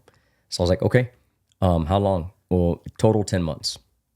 Training, everything, because you got to embed with the unit, get all your training stuff in. And then it's 7 months on the ground, right? Yeah, 7 months on the ground. So I was like, okay. I was like, where are we going? And he goes, Hellman. I was like, good. I'll call you when I fucking get home. Hung up the phone with him. Yeah. And I was like, good. My dad's like, what's up? I was like, let's go hunt. Yeah. I was like, let's go hunt, man. I was like, I just need to go sit in the fucking blind right now. He goes, you good? I was like, no, but I just need to go hunt. So now I know I've lost people. I know what war looks like. I know what combat looks like, right? I've been out there, I've done stuff, right? And I've, once again, never had to discharge my weapons still, you know what I mean? But at the point where I've seen enough, you know what I mean, to where I know what I'm going into. And then I've seen all the guys that were in Ramadi and all my corpsman buddies that had already been through Fallujah 1, Fallujah 2, you know what I mean? Yeah. And I was like, I know where the hell we're going, right? So, okay. So get ready, go back home, go on deployment, get attached to these guys, and good group of guys, man, good Marines and everything we went to. I had a real good buddy of mine that's a retired IDC now. He was my IDC at the time, he just graduated IDC school. So we get pushed out to these, at the time, this is, everybody's flooding. We're shutting down Iraq. Everyone's coming into Afghanistan. So there's no places for us to stay. We end up living for the first couple of weeks until we get pushed out to our FOBs at the, where the Brits are at. So we're eating breakfast at the Brit Chow Hall. You know what I mean? And Were you with in the Kandahar Brits. or Bagram? Oh, we were at, no, where were we at? Oh God, what was the name of that damn base? We were in Afghanistan, but we were at, not Delram was the place we ended up going to and then pushed out from there. But we were at the Brig Marine Corps base that was over there. I can't even think of it right now. Blanking on it right now. I'll come to me in a little bit.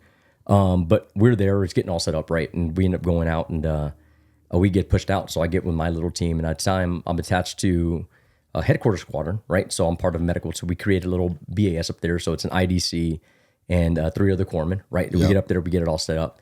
And our turnover, man, was we get on and we get a 53. They fly us in. It's like a 45-minute flight from Delram, right? So we get flown in and we get 45-minute flight over there and we land and it's at night and they're like, hey, be careful as you're running because there's IEDs, right? So we're running to the fob to get on there because we're middle of the night and we slap hands with these guys. Didn't realize that was the medical team we slapped hands with. That was the turnover. That was a turnover, bro. Like there's fun, a binder. guys. Yeah, there's a binder on the deck. You know what I mean? And we spent the next 7 months like reorganizing that entire BAS. You know what I mean? Getting it all set up and setting stuff out there. And then they were looking for a BA who had combat experience, right? Been deployed before. So I getting attached to Scout Snipers. Okay. So went out to Scout Snipers, went on a couple of missions with them. You know what I mean? And got out there and did some fun stuff and just got a lot of time down range in Afghanistan. And I'll tell you what, man, that was a unique FOB, man. We were in FOB Gulistan, really north of that province up there, right? And that was a bad FOB. Everything could look into the FOB. Bro, some of the FOBs were like that. Dude, it was so sketch, bro. They're in low. Barry Cout was like that too, like in the middle of the valley. Yeah.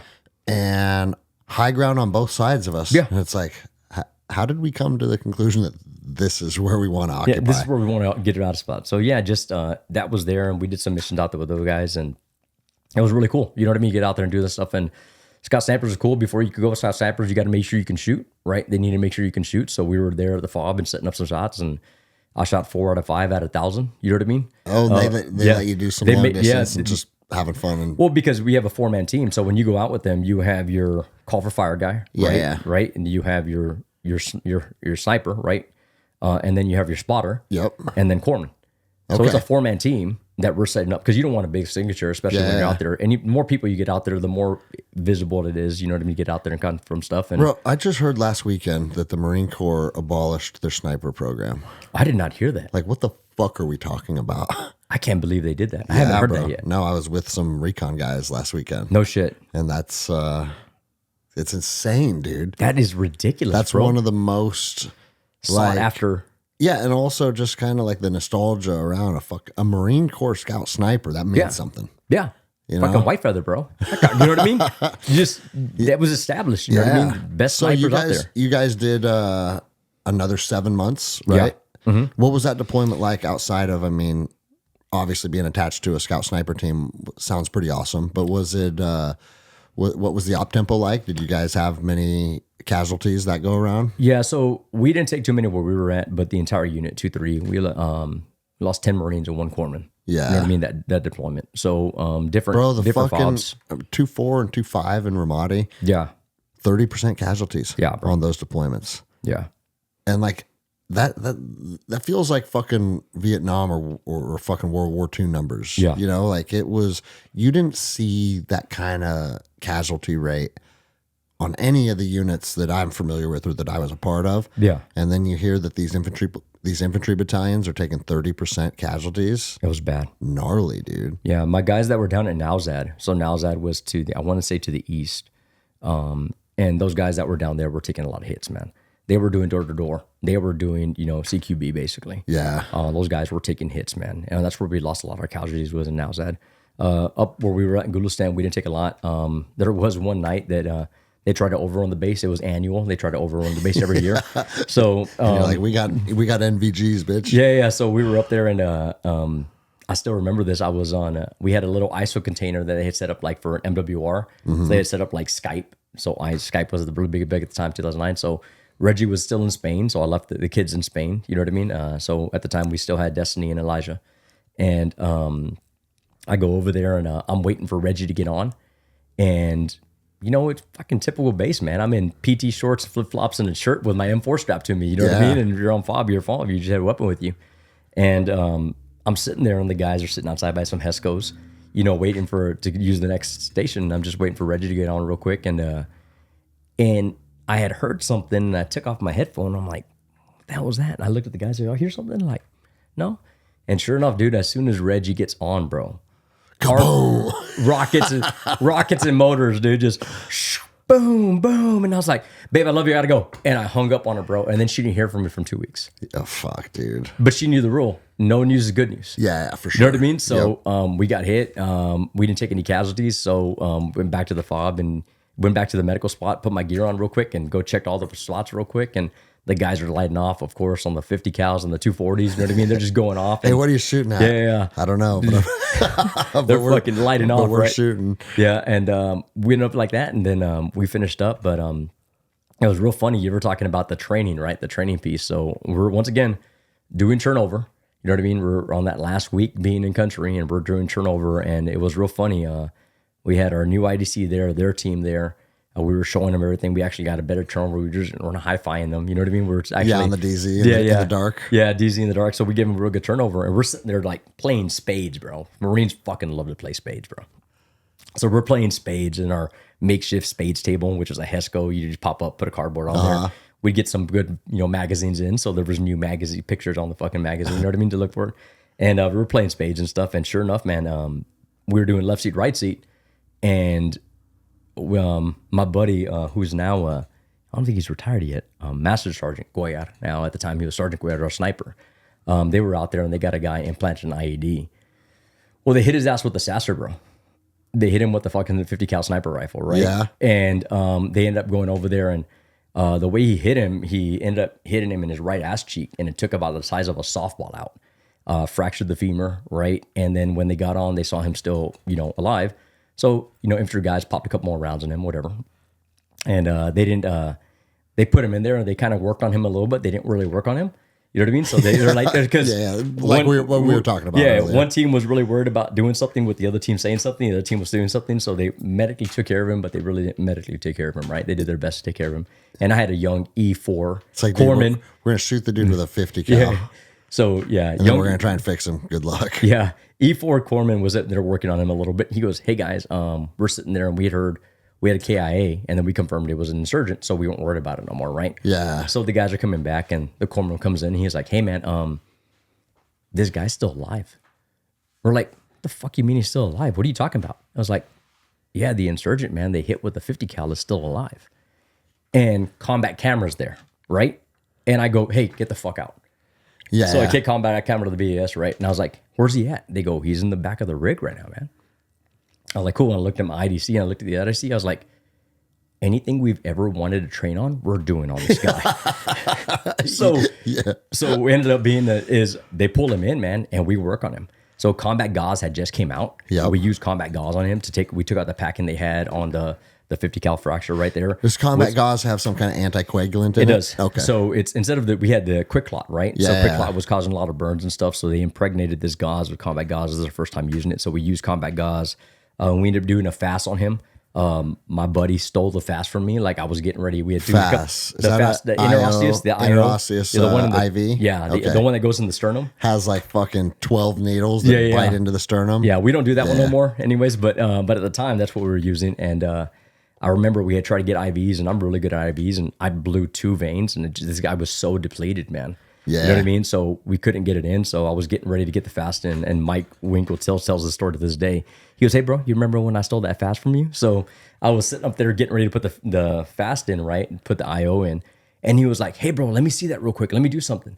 And I was then like, he stuck him. And he stuck him. And I was like, what the fuck, dude? He was just like, he goes, I've never used one before. This is my patient. I'm the IDC. And popped it. I was like, you dick, bro. You just stole my fast. You know what I mean? So ended up, we ended up saving this guy. Okay.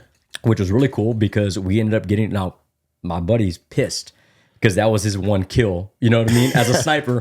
We stole his kill. It's but not a kill, homie. Yeah, it's not a kill, homie, but he's still pissed about that. If he hears this, he's going to laugh his ass off.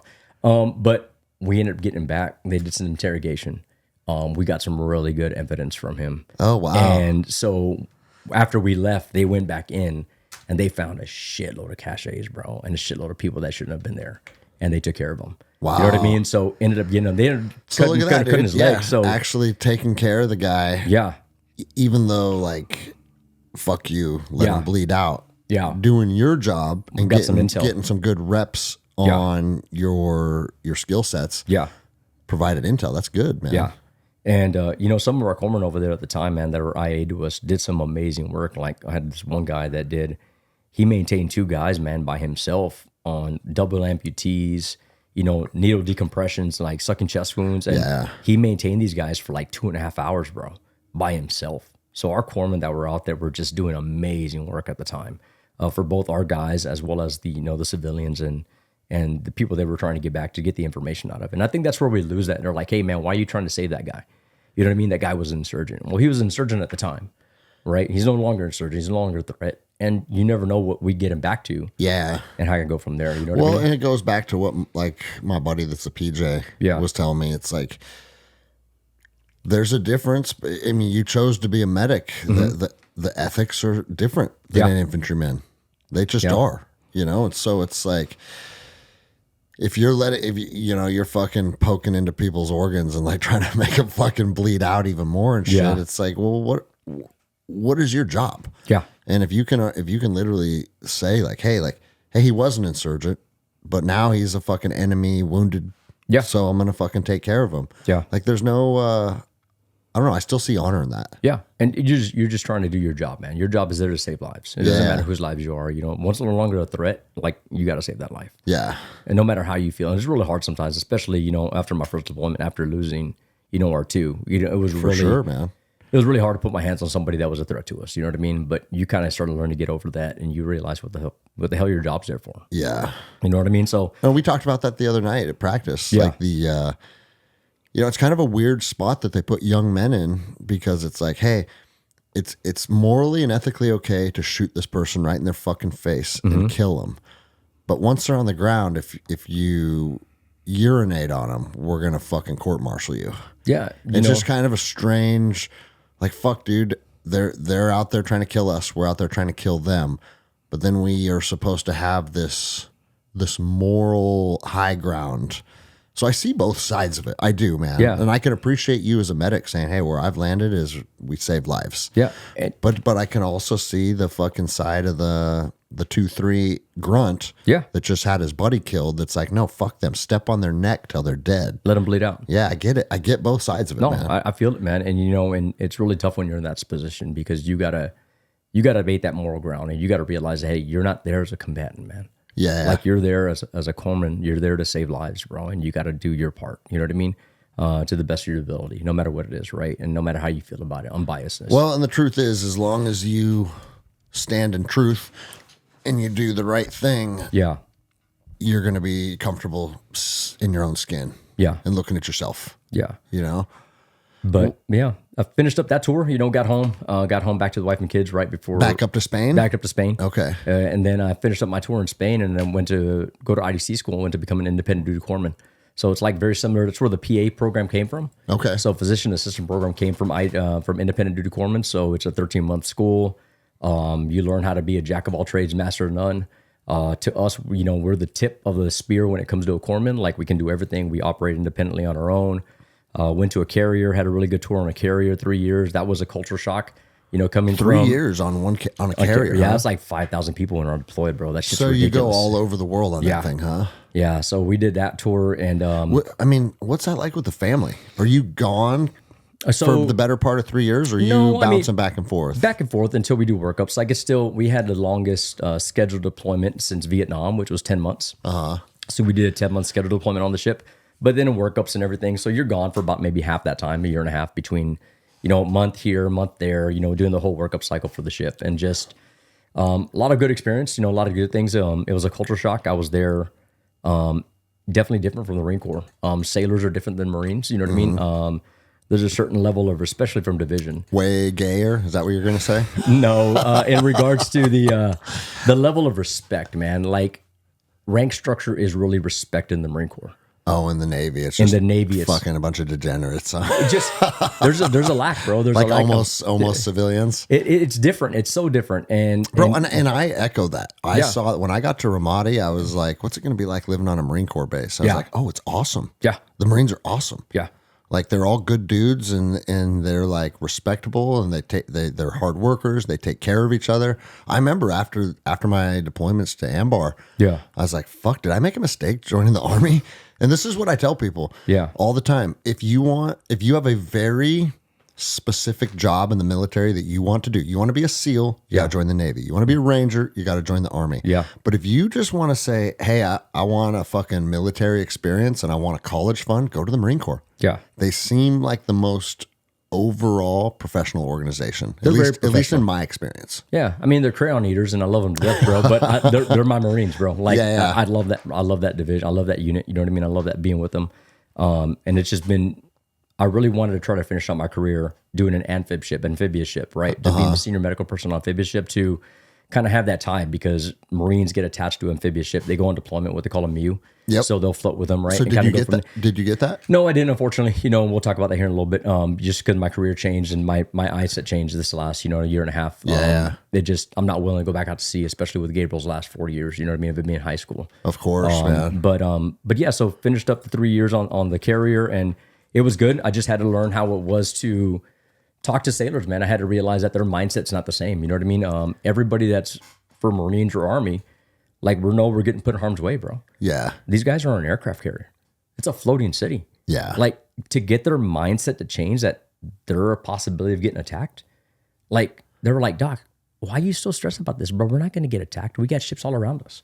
And I'm like, guys, that's that mindset that you don't have to have. Like, trying to get, and then I had to change my combat mindset into make it more ship based. Like, okay, well, if an explosion happens because of an engineering issue, you know what I mean? Or if something happens, if a fire happens, like I had to change the casualties that I was trying to get these guys to understand to take care of them for the medical side, because we still have to teach, first aid and, teachable C to these guys, and trying to get them to understand, but not in a combat mindset. Because some of these rates, bro, they will never step foot on desert. Yeah. They'll never put their feet on the ground and be in the sand, because that's not what their job is. But it's also not out of the realm of possibility. It's not. For combat on the open ocean again. And that's our biggest worry this next tour. In this next fight, I think that's where it's going to be at. You know dude, what I mean? and here's the thing, like, okay, you don't need to live in fear, like, oh my God, when's it going to happen, right? But also, make no mistake about it. If you join the military, you are part of a war fighting element. Yes. And you may find yourself in combat. That's one thing that used to kind of bug me. I remember like being deployed, and especially the reserve units. Yeah. They're all fucking pissy that they're deployed. Yeah. And it's like, dude, what do you think the point of the unit that you joined is? So you could get a discount on college education? Like, that's part of an incentive. Yes. But the reason this unit exists is to do the job you're doing right now. Yeah. And so I tell people all the time, man, do not join the military if the thought of deploying to war is something that you're not ready for. Yeah. And I don't care what the fucking job is. Yeah. Because it's never going to be me. Guess what? It's probably going to be you at some point. Yeah. And to think otherwise, you're setting yourself up for failure. You're like, oh, well, I'll join right now because it seems like things are kind of in a lull, and, we just got out of a 20-year GWAT. So, bro, it could pop off tomorrow. Yeah. And you could be deployed. And that's not trying to fucking scare people. Nope. But that's why your job was created. And 100%. so just understand that. Yeah.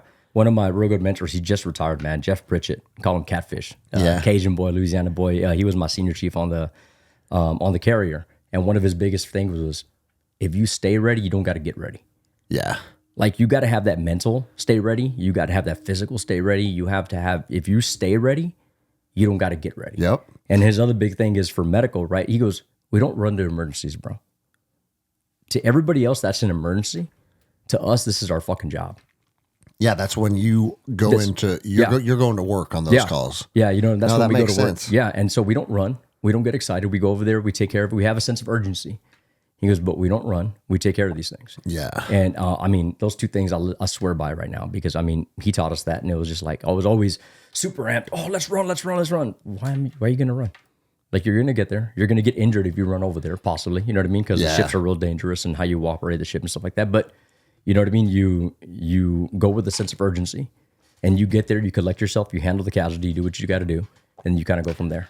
Dude, I remember it was late 2000, and we were at a company formation. Yeah. And my company commander, his name's Chris Donahue. He's actually a general now. Okay. That sounds familiar. Yeah. Bro, he was the last boots on the ground in Afghanistan. So and he did a long career at the unit and shit. So he's become like this kind of a legend in the special operations community. But at the time, he was Alpha Company, fucking 2nd Battalion company commander. Yeah. And he's like, Rangers, if you look at military history, you can understand that we are due. We're due for something. Yeah. And it's not me fucking spreading fear or trying to like get everybody fucking riled up on a what if.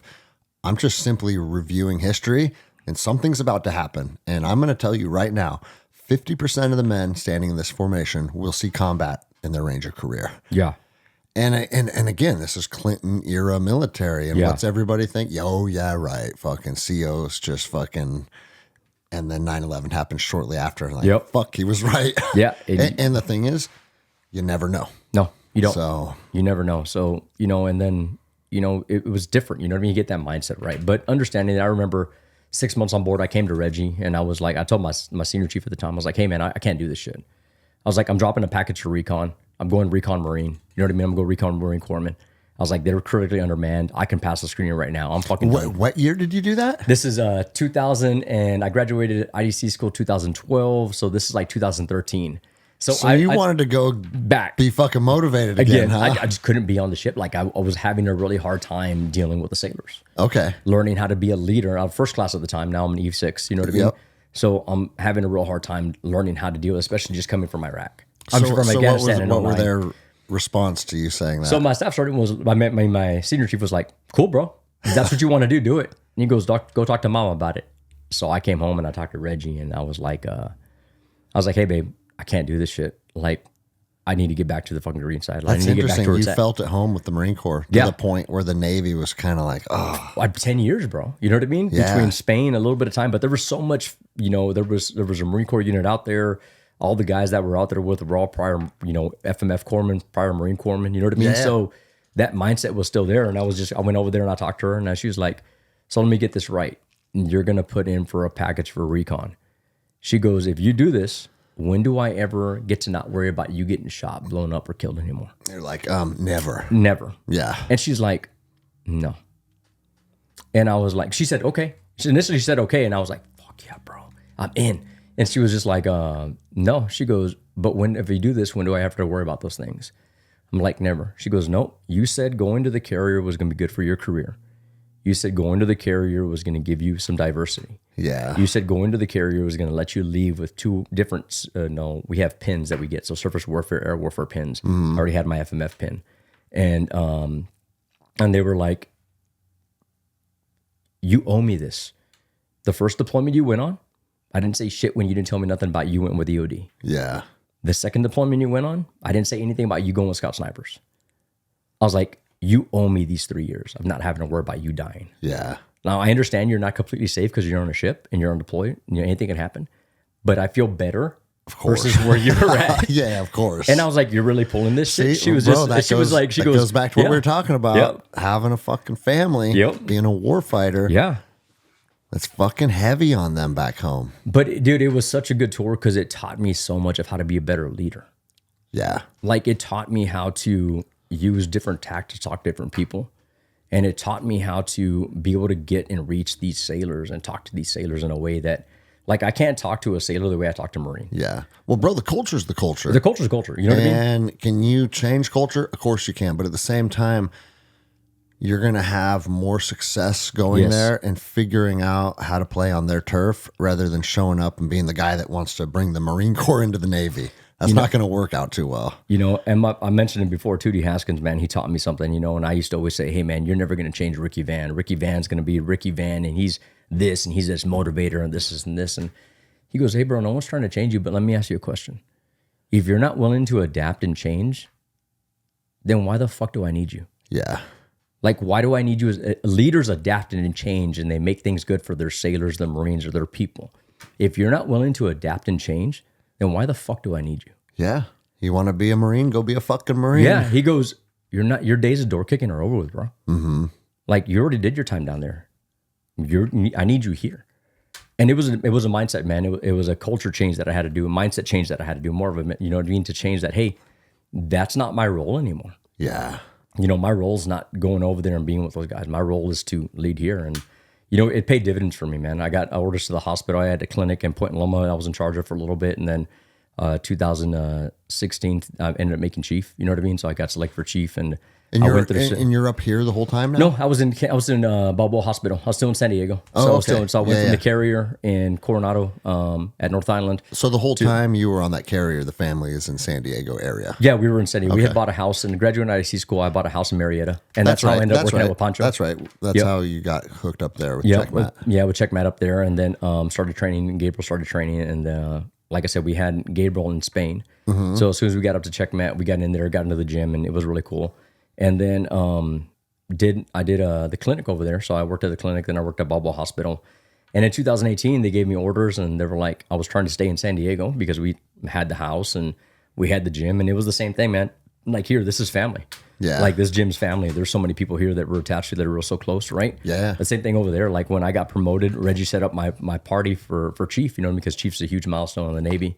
And, we set it up, and half the people there were Navy family or my family, and half Jiu-Jitsu family. The Jiu-Jitsu family, man. Yeah. The gym was there, so it was super tight, man, to have that. And and it's good. Yeah. And I tell soldiers, cops, sailors, like, it's good to have people in your life that aren't part of that community. Yeah, it's healthy. It is. You need this. You know what I mean? Yeah. And there's guys here that haven't been in yet. They've never been in. Of course. You know what I mean? but they have a different mindset. But everyone here has that warrior mindset. You know what I mean? So I ended up taking orders to a destroyer. They're like, hey, man, I give them the options. They're like, well, no. I was like, well, what about this destroyer out of Everett, Washington? And they're like, do you want to take it? I was like, yeah, man, I'll take it. I'm ready for some change. I was tired of California, man. Yeah. I was tired. I was doing a 70-mile commute every day, one way. You know what I mean? I remember those days. Fuck that, dude. I was done, bro. I was done with the traffic on the 15. And I was like, let's go do something different, man. So I came up and I got orders to destroyer, and I did 3 years in destroyer, man. And I have to say, my proudest moment, I had some great corpsmen, man. I had some great corpsmen on there. And I'll tell you right now, no IDC can do a 3-year tour on a destroyer without really good, solid junior corpsmen. You know what I mean? You need them because there's too much to do. And I had some amazing Bianca Naranjo, Katie Strau, you know what I mean? Clarissa Gonzalez,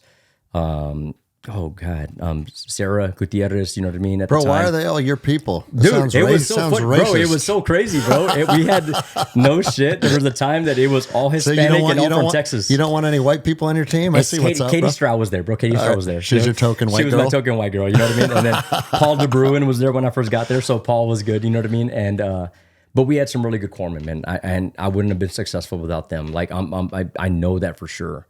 Like I wouldn't have been successful on that ship without my junior corpsmen and my sailors, and then of course the chief's mess, man. And so it sounds like your last tour then kind of changed your tone for the Navy. It like did. You started to enjoy that that culture differently. I did. I guess a destroyer culture versus a carrier culture is probably different in itself. Way different because it's only like 320 people. You know what I mean?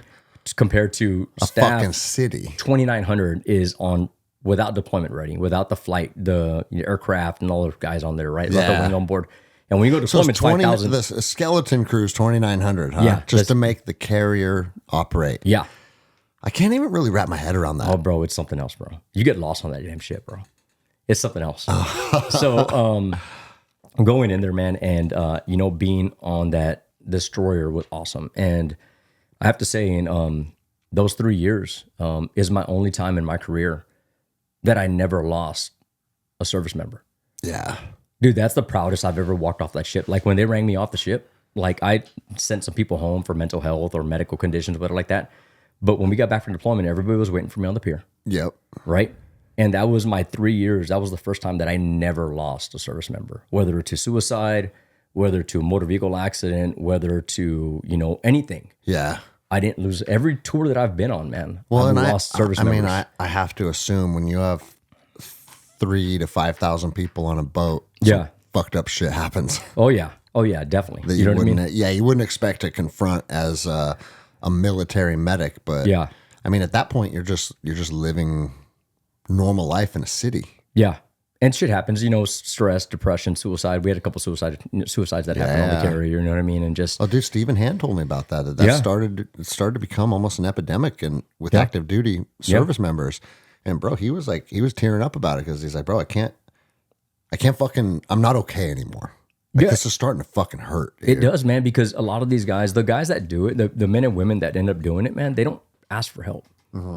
Like, we don't see it, and they're just hiding it, and they just end up doing it, man. Bro, that's hard. I've talked about it often. I've lost a lot of teammates to suicide. Yeah. And then there's some of them that it's like, fuck, man, he's been on a spiral for the last year. Yeah. And then there's others like, wait, what the fuck, dude? Yeah. Him? Yeah.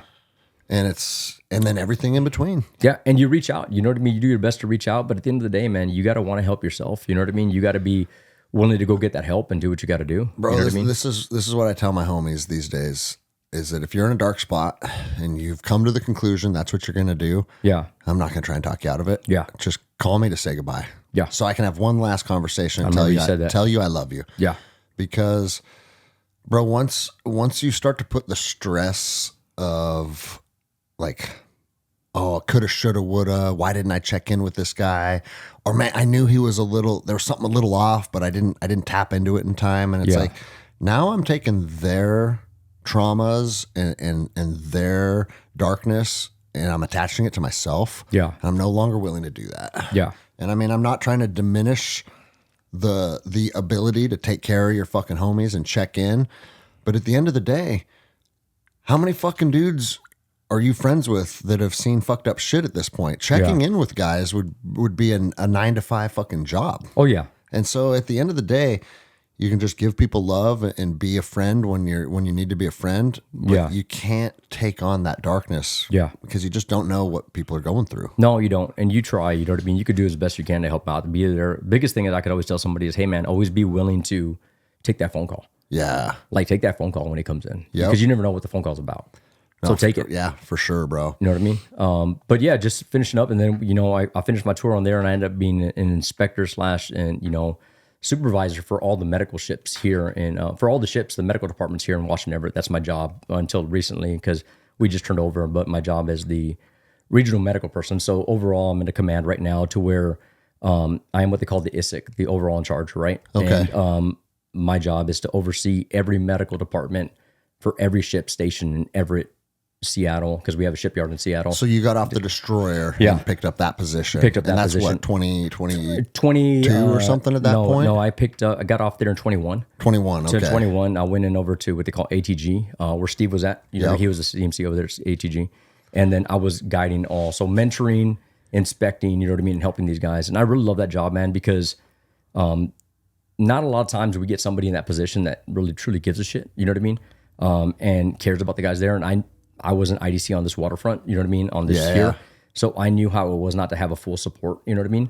I had some guys that were great in the job that gave me some great support, some that didn't, you know what I mean? So I wanted to make sure that my IDCs and my corpsmen had the best support they can and they were being trained right.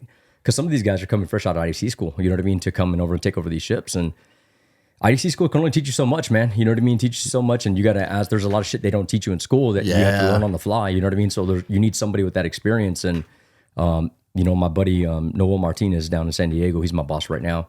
He gave me the opportunity. He goes, "Hey man, you're the senior guy there, bro. I really need you to take on this role.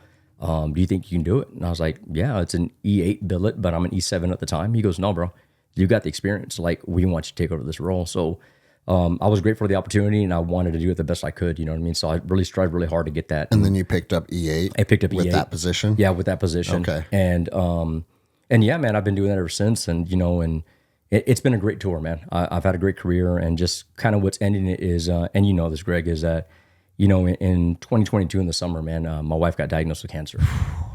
And that was the biggest hit, bro. That was the biggest hit we've ever taken. It hurts so bad because it's like you and Reggie went through all of this together. Yeah. And all the deployments and all the ship duty. Yeah. And now you got a position where it's like, now I'm home. now you're home. And then she gets sick, man. But everything happens for a reason, bro. Like, I think if I didn't have the leadership and I didn't have this opportunity, like, I wouldn't have been able to take care of her the way I did. Yeah. Like, I was able to be by her side. And the downfall is I was one of one. I was the only guy in my position. I had a senior medical officer, right? I had a medical officer because we walk like a PA.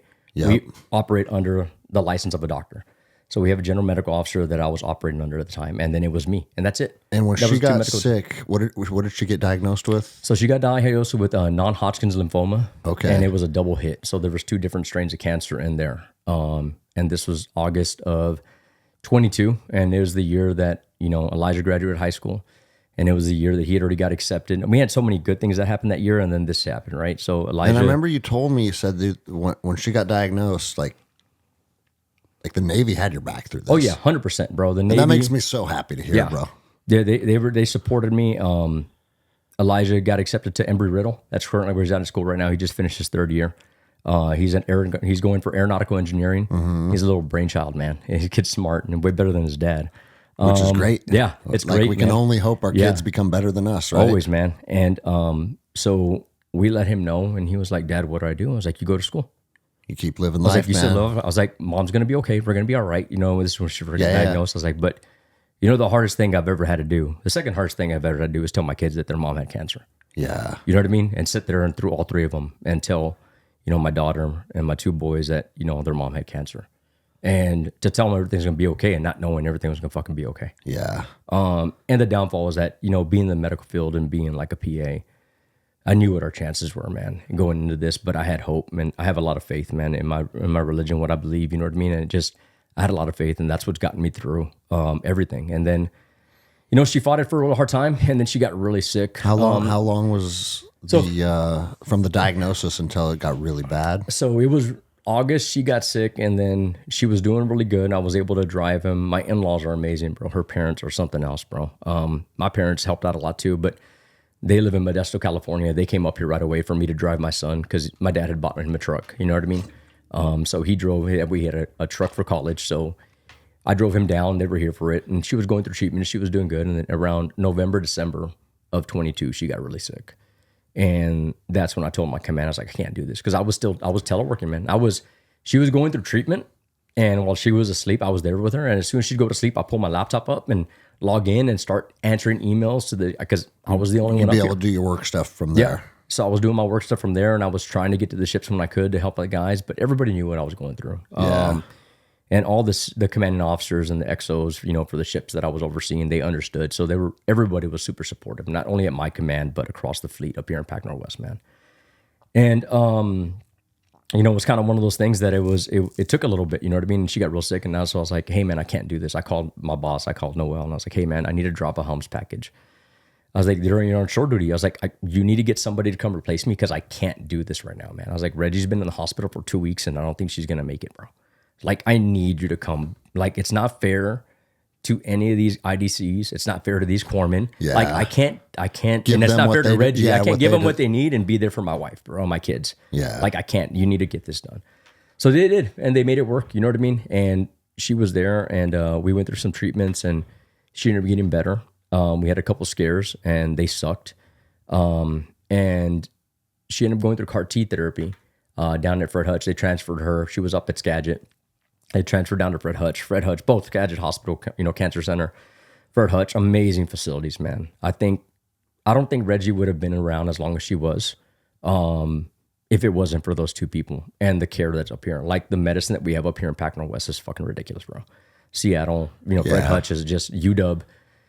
They're amazing, man. I can't say enough to those nurses, those doctors. You know what I mean? Anybody that works in the oncology field, bro, my heart's out to them because I couldn't do it. Yeah. I couldn't see that every day. I couldn't see a family get torn apart by that every day, man. So it sucks. But so she went through and she got CAR-T and she went into remission in May. She was able to make it out right after her birthday. So we went out and we celebrated a little bit and we had a good time. And we went on this Overland Expo that's down in Bend, Oregon. And her and I, myself, went out there. We camped for three days and had a really good tour. We took it nice and easy. She was still recovering. And then August of 23, man, this shit came back with a vengeance, man. And from August of 23 till the day she passed on 16 November of 23, I think we spent 4 weeks at home. Fuck, bro. And, we were trying to get to stem cell. We were trying to get to stem cell therapy. But in order to get this, like, you have to be cancer-free. Yeah. In order to get to stem cell. And, she was getting these treatments, and these treatments were hitting her body so hard, man, that she was getting septic. She almost died on me twice. You know what I mean? That's half of the cancer battle. Is that the cancer is trying to kill you, and the treatments and kill the you. medicine you're trying to kill the cancer is also trying to kill you. Yeah, and what a fucking. I mean, I can't imagine going through that fight. Yeah, and you watched your woman go through it. Yeah, man, and she went through it, and just our faith, man. Our faith is everything. You know what I mean? We believed in that everything's gonna be okay, right? Everything's gonna be all right, and everything happens for a reason, and just. Getting through it and trying to understand that. And just,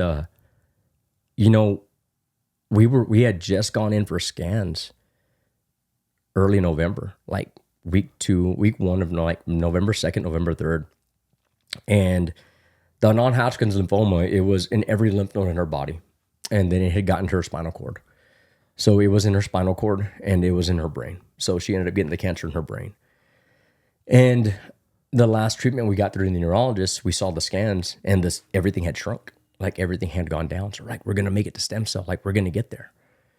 And then like 5 days later, she got super sick and she started having this really, really, really bad back pain that I couldn't control with narcotics. And so doing the drive from Marysville down to UW, man, and her in pain and not being able to control that pain, like it sucked, man. It being helpless, you know what I mean? And being a doc and not being able to fucking do anything and make anything better, It just sucked, bro. Like, and it was just kind of one thing. So I got her down there and then she started going through some treatments and then I still remember it. The doc came in and she's like, she coded on us one night. She was so bad in pain that she had a button she could push for the narcotics, right? Mm-hmm. And she was pushing and she still couldn't get the pain. So she was getting some pushes also. So she ended up ODing basically. And I saw it and I called the code. Like I was talking to the nurses, doctors and everything. They're right there. I was like, hey, something's not like, I was like, she's not responding right. I was like, we need to get her there, right? So we ended up calling the code and they pushed Narcan, we got her back, right? But that within those 6 days, man, we had clear scans almost. And then the cancer was fucking everywhere. We did repeat MRI in 6 days and it was just all over her brain, bro. And then she went to a point to where like I walked in the next day and one night she was trying to talk to me. And it was all like consonants coming out. Like there was no words able to come out. Like she couldn't and she was frustrated because she was talking to me in her head. She was saying what she needed to say. Her body just couldn't communicate. It wasn't communicating, baby. I was like, baby, I don't understand you. I need you to, and her writing was all off. And I was just like, fuck, man. So I talked to the doctors like, hey man, it could have been a blood clot. We could have something going on. We need to pull, a scan. So in the meantime, I'm being a doctor. At the same time, I should be her husband, but I know my job, right? So I was advocating for her like crazy. We got her down and they pulled the scans back the next day. And the next day I walked in because I still had the kids in school. Like, so I had to come home. Like I was driving at 12 o'clock at night back to the house, sleeping for like 4 hours, getting up, getting the kids to school, driving back down to UW, you know what I mean, to be with her. And the next day I walk in and she was sitting up and she was eating. I was like, hey babe, you're good? She's like, she just nodded at me. I was like, what's wrong? You can't talk? She goes, it's like, why not? And she goes, I was like, what the hell, man? So I talked to the doctors and we looked at the scans and sure enough, we could see everything everywhere. And they were just like, her vitals were strong. Like everything looked great, man. And they were like, Ricky. But her vitals were strong, but the cancer was everywhere. Yeah, it was everywhere. And they were just like, they go, Ricky, where's Elijah at right now? I was like, he's in college. He's in Florida. They go, get him home. You need to get him home. And I'm like, what are you talking about? They go, what about this treatment? I was like, she looks good. They go, Ricky, and they showed me the scans, man. And I'm just like, they got a new PET scan and it was fucking everywhere, bro. And I'm just like, I sat there, man. And I was like, they told me, they go, Ricky, we don't think she's got more than a week. And I'm like, what the fuck? I was like, dude, we just had scans like a week ago. Yeah, what are you talking about? Yeah, I didn't get it. And I sat there, man, and like telling your kids yeah, that the cancer is here is one thing. Yeah. And now you got to make this call. Yeah. So I sat there and bro, I can't even imagine. Dude, bro. I sat there and I was just like, and Reggie they had taken her for a different scan and I had gotten back and they were telling me.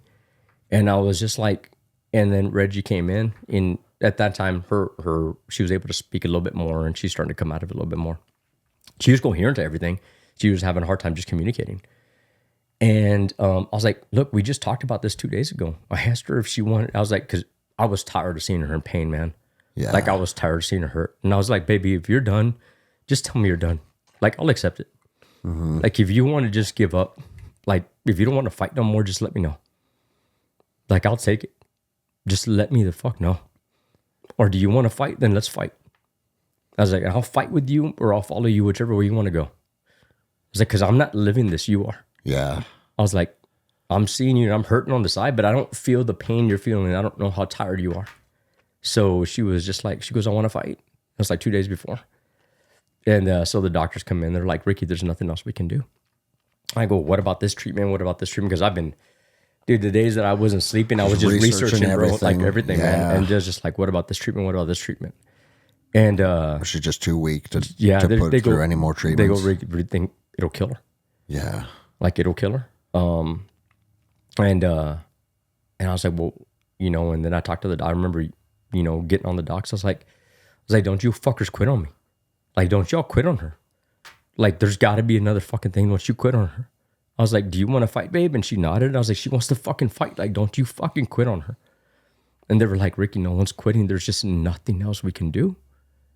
Like, it's everywhere. And then so we sat and we talked about it real quick. And I was like, okay. So I had to call my parents. I had to call her parents and get them over here ASAP. I had to call our real good friend that Reggie used to work at Cabela's. I had to call a real good friend, and I was like, hey, I need you to go pick up the kids and bring them to me. I'm not going to tell you what's going on. I just need you to grab the kids and bring them to me to UW. I don't want Destiny driving. I called Destiny. I was like, baby, I need you to get off work right now. Your mom's not doing too good. She's okay. I need you to go pick up your brother from school, because Gabriel was in school. Mm-hmm. I was like, I need you to pick up Gabriel. I need you to go to the house, and Deb's going to come pick you up, and she's going to bring you to the hospital. I was like that. I was like, okay. And then I had to call my son, and he was in midterms, bro. He was in the middle of midterms. I was like, hey, man, how you doing? He goes, I'm doing all right, Dad. I was like, how was your midterm? He goes, it was good, Dad. I feel like I did a really good job. I was like, cool. Do you have any more tests today? He was like, no. I was like, okay. I was like, you got a spot? You could sit down real quick? I was like, yeah. I said, baby, I just bought you a ticket. I need you to talk to your professors. I need you on a fucking plane tomorrow. I was like, baby, they don't think mom's going to make it at the end of the week. He goes, what? I was like, baby, I don't know how to say this, but there's nothing they can do. I was like, I need to get you home. I was like, get her to pack whatever you got to fucking pack. He goes, Dad, it's going to be okay. Like, the resiliency of my kids, bro. We did something right. Yeah. We did something right raising them. Because that kid was so stoic. And he was like, Dad, okay, it's going to be okay. And I was like, I need you on a fucking plane tomorrow. I need you here ASAP. And then I called the fucking chiefs mess, man. I called the chiefs over here, and I was like, hey, guys, this is a situation going on. I need somebody to pick up Elijah at the airport, please, and drop him off at the airport. I had one of my chiefs drive down to fucking UW, go pick him up, wait for him, pick him up, and drop him off. And everybody was fucking there, man. And my in-laws got there the night before. And we were there, and then, she started getting better, and she had a surge. I don't know if you ever heard of a surge before, but a surge is like when somebody's on critically ill. Their body will get a surge, and it'll look like they're healing. Mm-hmm. It'll look like they're better. And it's like the body's last push before they just crash. Okay. And she had this beautiful surge, man. So her parents got there. Her older sister got there. My nephews were here. And then my parents were trying to get here in time. They didn't make it in time, unfortunately. But Elijah was on the way, and the kids were there, and we were there all day with her, right? So she had this beautiful surge where she was able to talk to us, and she was able to, just sit there and have a full conversation and laugh. And wow. Like, she was completely coherent, man. And she told everybody what she needed to do, and that was like the night before. So the night before, I'd let her mom and her sister stay with her, and I drove everybody back home because I got my shepherd at home, you know what I mean? And he's super protective and stuff, and he could feel the stress going on. So I wanted to make sure everybody was safe getting back to the house, you know what I mean? And he wasn't going to do anything crazy with all the stress going on. So made sure he was good. Everything was good. So the next day we got up and we drove back, and my son was flying in that day. And we got in there, and she was talking to me and everything. And we had the kids there, and they were able to say everything they needed to say. And UW was awesome, man. They moved us from a regular room to an ICU room. It had a huge room at UW, you know what I mean? And it's only supposed to be like 5 people at a time. We had like 15 people in that fucking room. Family in there. Yeah. Yeah. Her best friend, our best friends, she was a DOD teacher in Japan, flew in from Japan to be with her.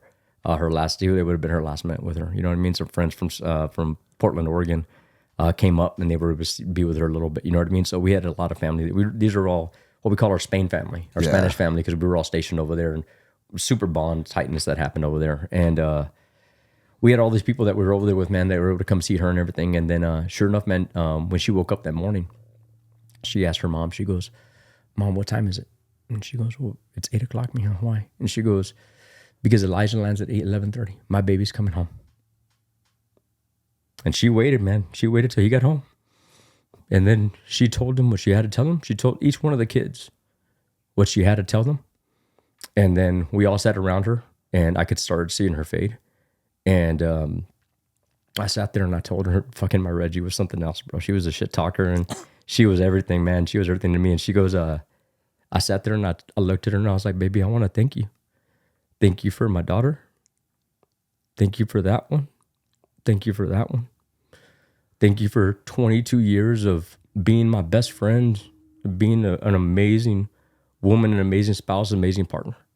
It's like, thank you for everything. Like, I can't thank you enough for everything you've given me. and making me the man I am, because I wouldn't be who I am without her in my life.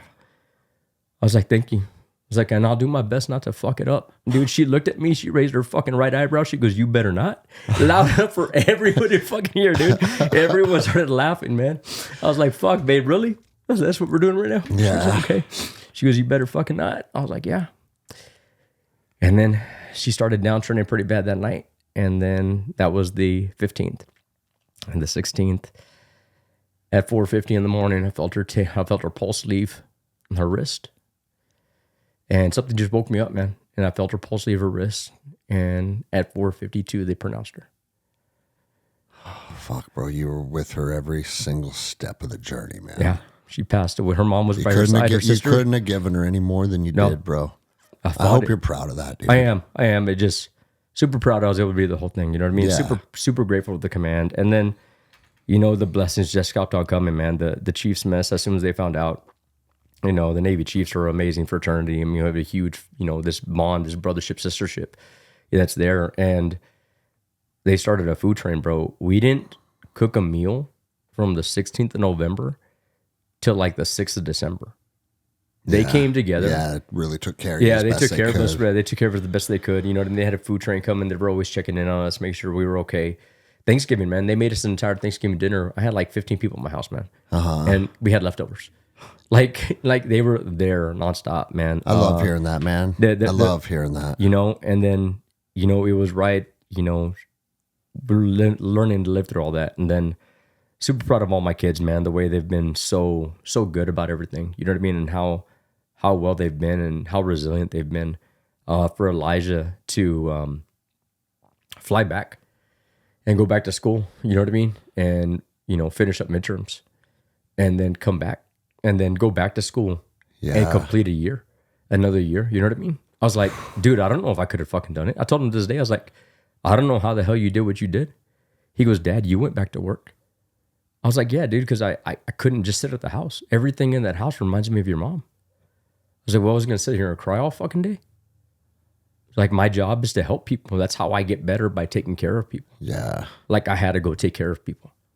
I had to get back to work. And then, you know, the guys that knew me and all the guys that trained here, you know what I mean? The guys like Elias, you know what I mean? Yeah. And all those guys that were rolling here, they were like, Rick, you know, Brad Stilley was training in a different spot. And he was like, hey, man, you need to come roll. Because everybody knew I used to train beforehand. Yeah. And then, you know, and they were like, you need to come roll. And, you know, you knew what was going on. I told you what was going on. Yep. And you said that, hey, man, whatever you need from this gym, whatever you need from this family, we got you, bro. Mm-hmm. And I hadn't rolled in like 5 years, man. And I hadn't been working out. I mean, take care of Reggie the whole time. You know what I mean? I had a chance to take care of myself. And I came in that night for Friday night rolls, man. And I did 5 rolls back to back without fucking stopping, man. I just needed to let all that shit the fuck out. Yeah. And I left it all on the mat. And that's when I was like, I got to get back. Yeah. Like, bro. I got to get back to this, you know what I mean? And getting back to this, you know, where we're at now. And the resiliency, man, of having that, the faith of knowing it's going to be okay. And, you know, I'm not going to lie to you, man. I'm Catholic, you know what I mean? I love God. I believe God. I you know, that's where my faith is at. You know what I mean? And I've been part of that faith for a long time.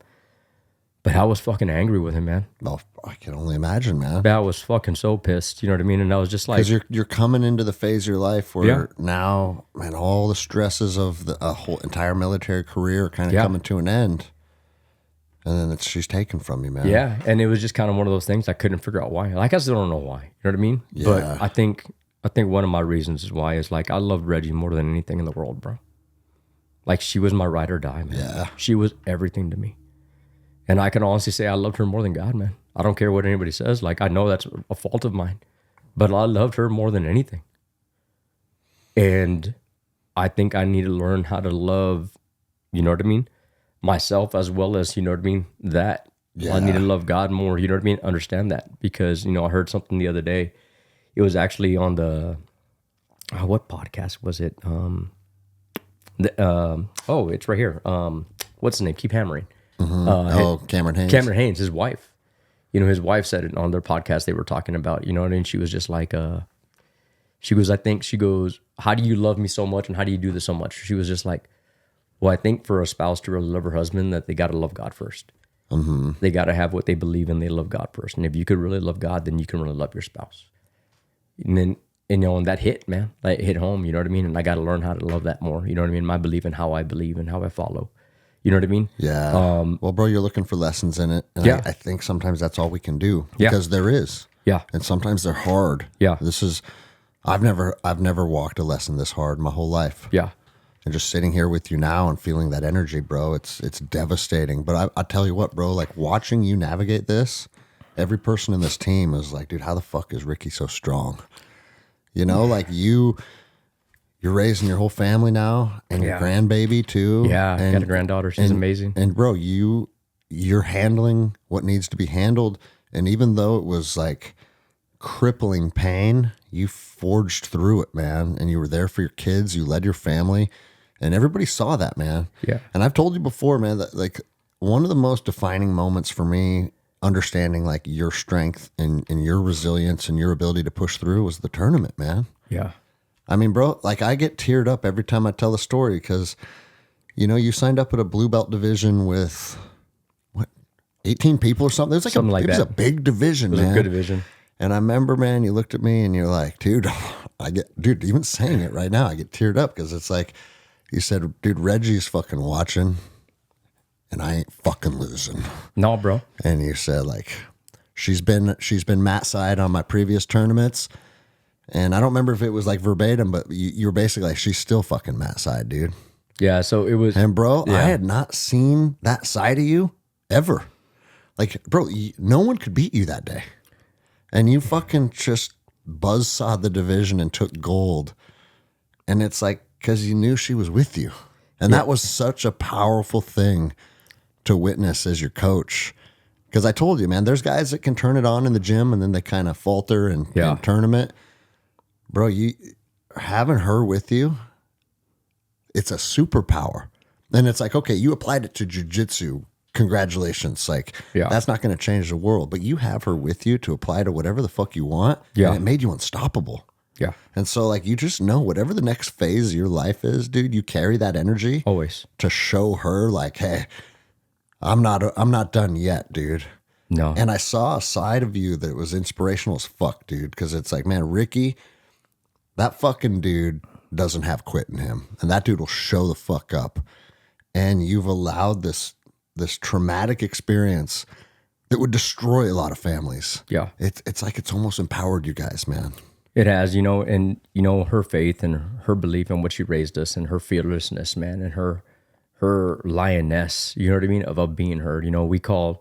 I'm half Cherokee, you know what I mean? I'm part Cherokee. I'm part of the Wolf Clan. And she embraced that part, you know what I mean? And she was like, her email is Mother of Wolves, you know what I mean? Mm-hmm. Because we're a wolf pack. This is our Wolf Clan. You know what I mean? And she embraced that and she loved that about, that part of us. You know what I mean? And every part of that, she was, it was there. You know what I mean? And she instilled that in the kids and us, and that drive was there. And these are her wolves. This is our pack. You know what I mean? And this is what we strengthen. And the strength of the pack is important. You know what I mean? Because we go hard and, and it was really important for them to see that and understand that. And yeah, man, she's absolutely with me in everything that I do. I was sharing this with Chris. It's not like you think it. You fucking know it. Oh yeah, 100%. I love that. Like it's this is as real to you as this table in front of us. Yeah, and it fucking empowers you in a way that I haven't seen before, man. I love it, dude. So I got some really good friends of mine that helped me get out of this. Jiu-jitsu came in, and then my buddy Jeremy Newman was like, "Hey, man, we're gonna take you duck hunting." So I learned to duck hunt, in 23 January, and the first year out there, I bagged like 6 different ducks. They're like, this is unheard of, bro. Like, how the fuck do you sit there? And then we went for a turkey hunt, in Eastern. One of our friends owned some property out there, and Jess gave us the opportunity to go hunt her land. And we went out there and, dude, I bagged 2 turkeys. You know what I mean? In that 5-day hunt, you know what I mean? And then they're like, dude, the success you have, you know what I mean? And then, I'll support because I had my mother-in-law come out, and my in-laws come out and watch the kids while I was able to go do some stuff because they knew how important it was for me to get out there. And then, my buddy Jeremy and I had the opportunity to shoot an elk this year. You know what I mean? So I got an elk with a bow this year. You know what I mean? This last year. And, one of my other friends of mine, he was like, Rick, I don't know how the fuck you've done what you've done and been so, like, you had such a hard year and you've done so successful. You went and ran the Marine Corps Marathon under 4 hours.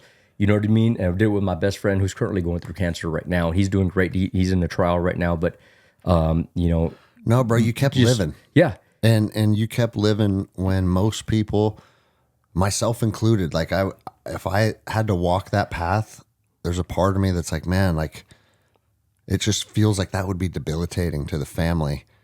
And you kept living. And what a way to show your kids like how to really honor their mom. yeah. You know? Every day I tell them, I was like, hey, you need to do the things like she would want them done. Like your mom took so much pride in this house.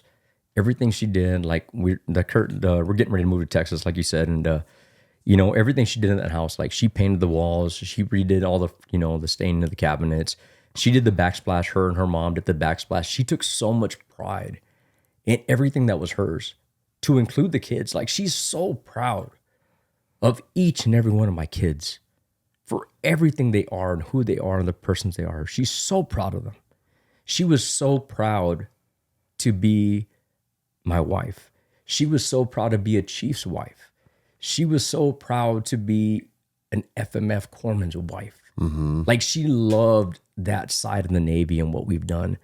And she was so proud of being that woman, man. She was everything that was there. She Sounds instilled. like she was the perfect woman to walk that journey with you, Dude, man. she was. And, you know, I got to understand, you know, we all have to walk a little bit of this journey alone for a little bit. And and I got to understand why I have to work this part of my life alone and understand it and I deal with it every day. You know, I was telling Chris the other day, and I know we're running long, so I apologize. But, you know, Chris was helping me build the fence the other day, and I was sitting out there and I was trying to get the house ready. And I was straining the front steps, and I started pretty late, and I ended up finishing like 1 o'clock in the morning, restaining the front steps to get the house ready, and I was getting everything ready, and it was fucking late, man. The sun had already set, and I was sitting out there working, and this bird, man, just started singing. Like after hours. Yeah, like dark. After dark, this bird just started singing, man. You just feel it. And it sang for like an hour straight, man. Greg, it sang the most beautiful song for like an hour straight. And I know in my heart that was my wife, man. As your farewell song for the house. For the house, together, bro. Yeah, she was just like... I feel that. Because I know... feel that, dude. Because if she was here, she would have been out there till 1 o'clock in the morning fucking doing it with me. You know what I mean? We would have been out there staying it together because she staying that while I was on deployment, you know what I mean? On the ship. And it was just kind of one of those things that I know she was there. That's so good, man. And then we have a tree that's right in front of the house that it's a cherry tree.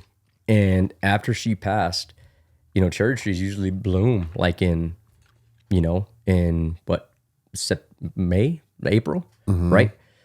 The tree started blooming in November. And it didn't stop blooming until this spring. I shit you not, man.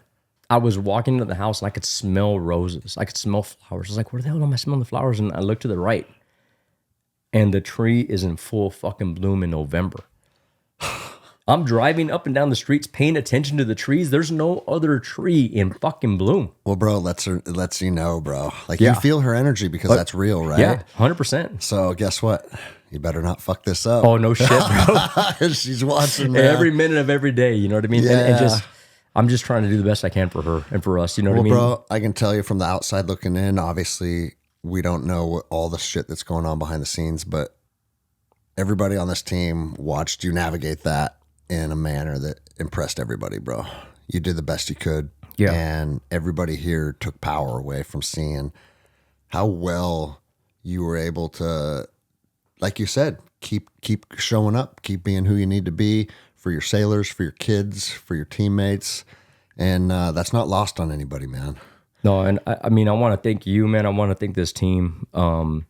This has been a big healing for me. Yeah. The days that I need it, and I got to come in here and grind, bro. I love the teammates, man. The team that we have, you know, Drew, Chris, Anthony. There's so many people to name. Rachel. I mean, just great human beings, bro. The conversations we have, and just, you know what I mean. It's going to be tough leaving the team, man, because you know it's like when we left Marietta. I mean, it's part of the family. For sure, bro. You know, and I always have a spot here. You know what I mean? Come up, visit. Always have a fucking place, bro. Just, but I'm so grateful, man, to the way you coach, the way you lead, the leadership you provide, and the conversations we have, man. Yeah. As well as your family, man. I know what you're doing with your family and how everything's going here, and I I hope the best for you, your team, and your success. I know we're trying to expand the gym a little bit more because it's getting really tight. You know what I mean? We might be getting on a wait list here to join. If you haven't been to ENJJ, bro, you better come sign up because there might be a wait list coming up. Good problems to have, though, man. Well, bro, I just want to thank you for coming out, telling your story about obviously your Navy career. I love hearing stories from veterans because a lot of young guys are curious about what opportunities are out there. But more importantly, thank you for telling Reggie's story, man. Yeah. That's something that we've just memorialized, and it's important, bro. And because it's a love story, bro. It is. And it showed your strength and your resilience and how you kept showing up. And that's something that it's good for people to hear that, man. Even though we sat here, we shared some tears. Like at the end of the day, you know she's still with you. And bro, like you navigating that has built you into someone that every single person on this team holds admiration for. So I'm grateful that you were here for the few years that you were here. And I know that life has taken you on a new journey back to Texas. But like you already said it, this is your home, man. Yeah. And you're always welcome here. And I hope you lean into that. I hope you come up every so often and just let this team pour back into you. And anything we can do over the next few months while you transition, you know we're here, man. Well, I'm not going to be as strong as Oliver was on his Shark Tank. We might need a puke bucket on the side. I'm probably going to throw up a couple times. Bro, but, he's 19. He needs a Shark Tank. He's something, man. We're past that. Yeah. Well, he got it. Just he didn't throw up. I was so impressed he didn't throw up, man. I was like, I told Jenny, I was like, you're going to have a puke bucket on the side of the fucking mat. I'm going to throw up near mine. So that's awesome, bro. But if I can, one thing I would like to leave people with, man, is one thing I see that we're lacking. You know what I mean? Is some give a shit. You know what I mean? And I don't care what you're doing. I don't care what it is of life. You know what I mean? I don't care if it's in the military, whatever you're finding a reason for. Like, what I've always tried to do is do it the best I could do. Not perfect. You know what I mean? No one's perfect in this fucking world. But do it the best you can do and put some give a shit behind it. Like, find a reason to give a shit. Yeah. Whether it's your family, personal goals, ambitions, whatever the case may be. But find a reason to have some give a shit behind it and put some give a shit into it in everything you do. And you'd be surprised how far that's going to get you, man. Yeah. But I think a lot of days right now in our culture, we don't have enough give a shit. You know what I mean? And I feel like we need that, man. I don't know. I just had that on my soul today, man. I felt like I had to put it out there, man. I love it, man. And I'll let you have those last words and for people to just think about that and process that. And it's like coming from you, a guy that's been on the journey that you've been on, fucking, it holds credence. It holds weight, man. So I appreciate you. I appreciate you sharing those words. And good luck on your journey back home, brother. Oh, hell yeah. And then we'll see you tomorrow for rolls, bro. I love it, dude. All right, bro.